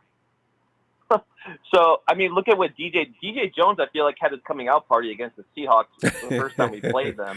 That was fun, wasn't it? Yeah. So that poor center. You can get a photo of that. Google up that game. That poor dude, D. Jones just abused him like a child. Obliterated. Ronbo, I was at that game, and oh my gosh, he threw him like 5 yards back. It was insane. Right? And went right past him so sick. and grabbed Wilson. I said, Yep. whoa. I didn't even know Jones was that quick. Russell Wilson didn't even know what hit him. Russell Wilson doesn't know what hit him. But the thing is we have so much depth that even like, listen, like I feel like we've had like 3 years in a row with injury issues. Like obviously, knock on wood, like we don't get injuries this year. But if we get them, I'm kind of like we're kind of already. But we just know it's the next man up, and we've seen the next man up make plays. So. Yeah. I believe in like this coaching staff, like with our depth, because I mean, as the season goes on, like there's gonna be injuries, and I just believe in our coaching staff to coach us up and to prepare us, and I think that that really is what pushes us over the edge is our coaching staff and our depth. No other team in the NFC West has that, Ronbo. It's absolutely true. We don't have any really wimpy, weakly guys you're scared they're going to come into the game. So, think about this, Alex. Solomon Thomas is the only guy that I'm concerned with when he comes into the game. Now, that's not a bad thing. Solomon Thomas is just on our team. Solomon Thomas is not that bad of a football player, but when you put it in this perspective, that's saying something. Well, the thing is, man, I don't get Solomon Thomas because that first Rams game, like when he had that sack, he blew off the line, and I was like, "Where has this guy been?" But then he disappears, so it's like he's so hot and cold. I would say even fairly hot. He's mostly cold with a couple plays.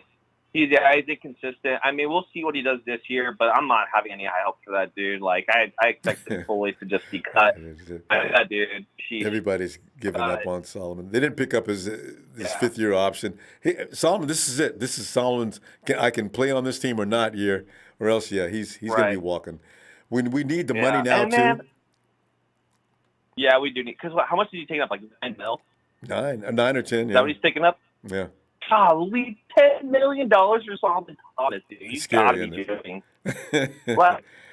I need to find out what Dante Pettis is making Thomas too. Wasn't on this team.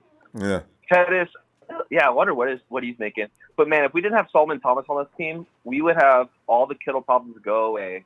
Just saying, man. Like this dude who's been riding the bench, who gets a couple snaps a game.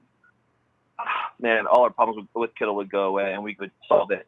But yeah, sleeping on it still, Ronbo. Like we were in the Super Bowl last year. Like, like Russell Wilson's good, but like, did they forget we had the Seahawks killer in Dre Greenlaw, bro? Like, did they forget this all of a sudden? It's something about him. He's got Wilson figured out, doesn't he? That is so much fun to watch. Yeah, man. He's sneaky out there, man. I mean, sheesh. Yeah, I don't know, because I mean that game was he had that pick in OT in the red zone, bro. Like that was pretty. A clutch interception. And if we had Robbie Gould that game, we would have won, bro. We would have won. Plus we didn't have Kittle that game either. Or Emmanuel Sanders. We're going to be held. Or Emmanuel Sanders. Yeah. I think they didn't have. I think Lockett was out for them, but he was going to be out anyway. Like they had other dudes. He was going to be out anyway. Clowney, I mean, I'm sorry. The thing is, Lockett, K'Wan Williams is sitting over there like laughing. Hey, Tyler, give me a prediction on your score today. How many points you going to score? Right? But wasn't he like the second rated corner for I mean, I don't know how much stock I put into PFF, but he was like the second rated corner in PFF. Like not just slot corner, corner. Yeah, K'Wan. Yeah, hey, K'Wan's ranked. K'Wan is terrible, man. If I'm a slot and I see K'Wan Williams, my heart's already beating too fast. This guy's not going to shut me down the whole game. Here, Tyler Lockett, I forgot he was in the game, Alex. I said, hey, where's Tyler Lockett? Yeah. K'Wan. He made him disappear. He made him disappear, Ronbo. And check this out. When we played Seattle the second time in Seattle, Witherspoon was playing on the outside, not Mosley. Mosley went in halfway, 5-6 minutes left in the game. Witherspoon was in there the whole time. So we're going to get more stability this season. We're going to know where our guys are, where they fit. like last year we were kind of experimenting a little bit, and we still went 13-3 and could have gone undefeated. And we were like experimenting with our practice squad, dudes. That's what's crazy. Oh, like, so I don't true, think people Alex. really talk about that too much. And I bring it up all the time. Not only that, you're talking about a young team that went from 4-12 the year before, and all of a sudden, the coaching staff has got them up to a level where they're ready to play. Yep. Maturity is what's going to kill the NFL this year. And you can't let those kids grow up. Straight up. That's now they're in trouble. We are young. We were a bunch of rookies, a bunch of undrafted dudes, a bunch of late round picks that came out to ball. And we actually had our quarterback this year, but it was in the first full year of Shane's offense. Think about it. We had rookie wide receivers. Dante Pettis, who wasn't really doing too much. Kendrick Bourne in his third year, undrafted. Yeah. Really have like big name wide receivers, and we were still trying to figure out. We didn't really get the ball until Sanders came. But I wanted to say with Jimmy G, like it was his first full season off an ACL in Shanny's offense. Like we gotta see it. I'm not saying that he didn't play bad last year. He was top 5, top 10 in like almost every stat. So I'm excited to watch him this year. But if we don't see that, Alex, amplify on that a minute. You mentioned the receivers and the level of playing. Now, what happens? True. You bring back Trent Taylor. You see what Jalen Hurts got going on. Now, Debo, who's gotten up to speed now. Now you're giving Jimmy G some very reliable options. And George Kittle is still out there killing people. You know, it could be really a big year for Jimmy G. We'll see. Oh, yeah. Well, for sure. And I think Debo is a big key, like coming back second year, being more stable, understanding the offense more, because he really didn't get the ball rolling until Sanders came. And then it became unstoppable. We kind of saw him. And the Seahawks want nothing more to do with Debo Samuel. They don't have anybody that can stop him. Debo is anybody. No, nobody. He was running over their safeties like nothing, man. But just real quick with Jimmy, like I want to see him take that next step. Like I think he can, and I think he's gonna be a little bit more mobile in the pocket because he seemed like a little bit of a in the pocket. Which I mean, he's coming off an ACL. Like I don't expect him to like be super mobile. But in the Saints game, he rolled out to with that touchdown to Kendrick Bourne. One of them, Kendrick had to that game. Shout out to KB. That's what I was gonna tell you, Alex. He rolled out. It's Kyle's play calling. He sets Jimmy under center.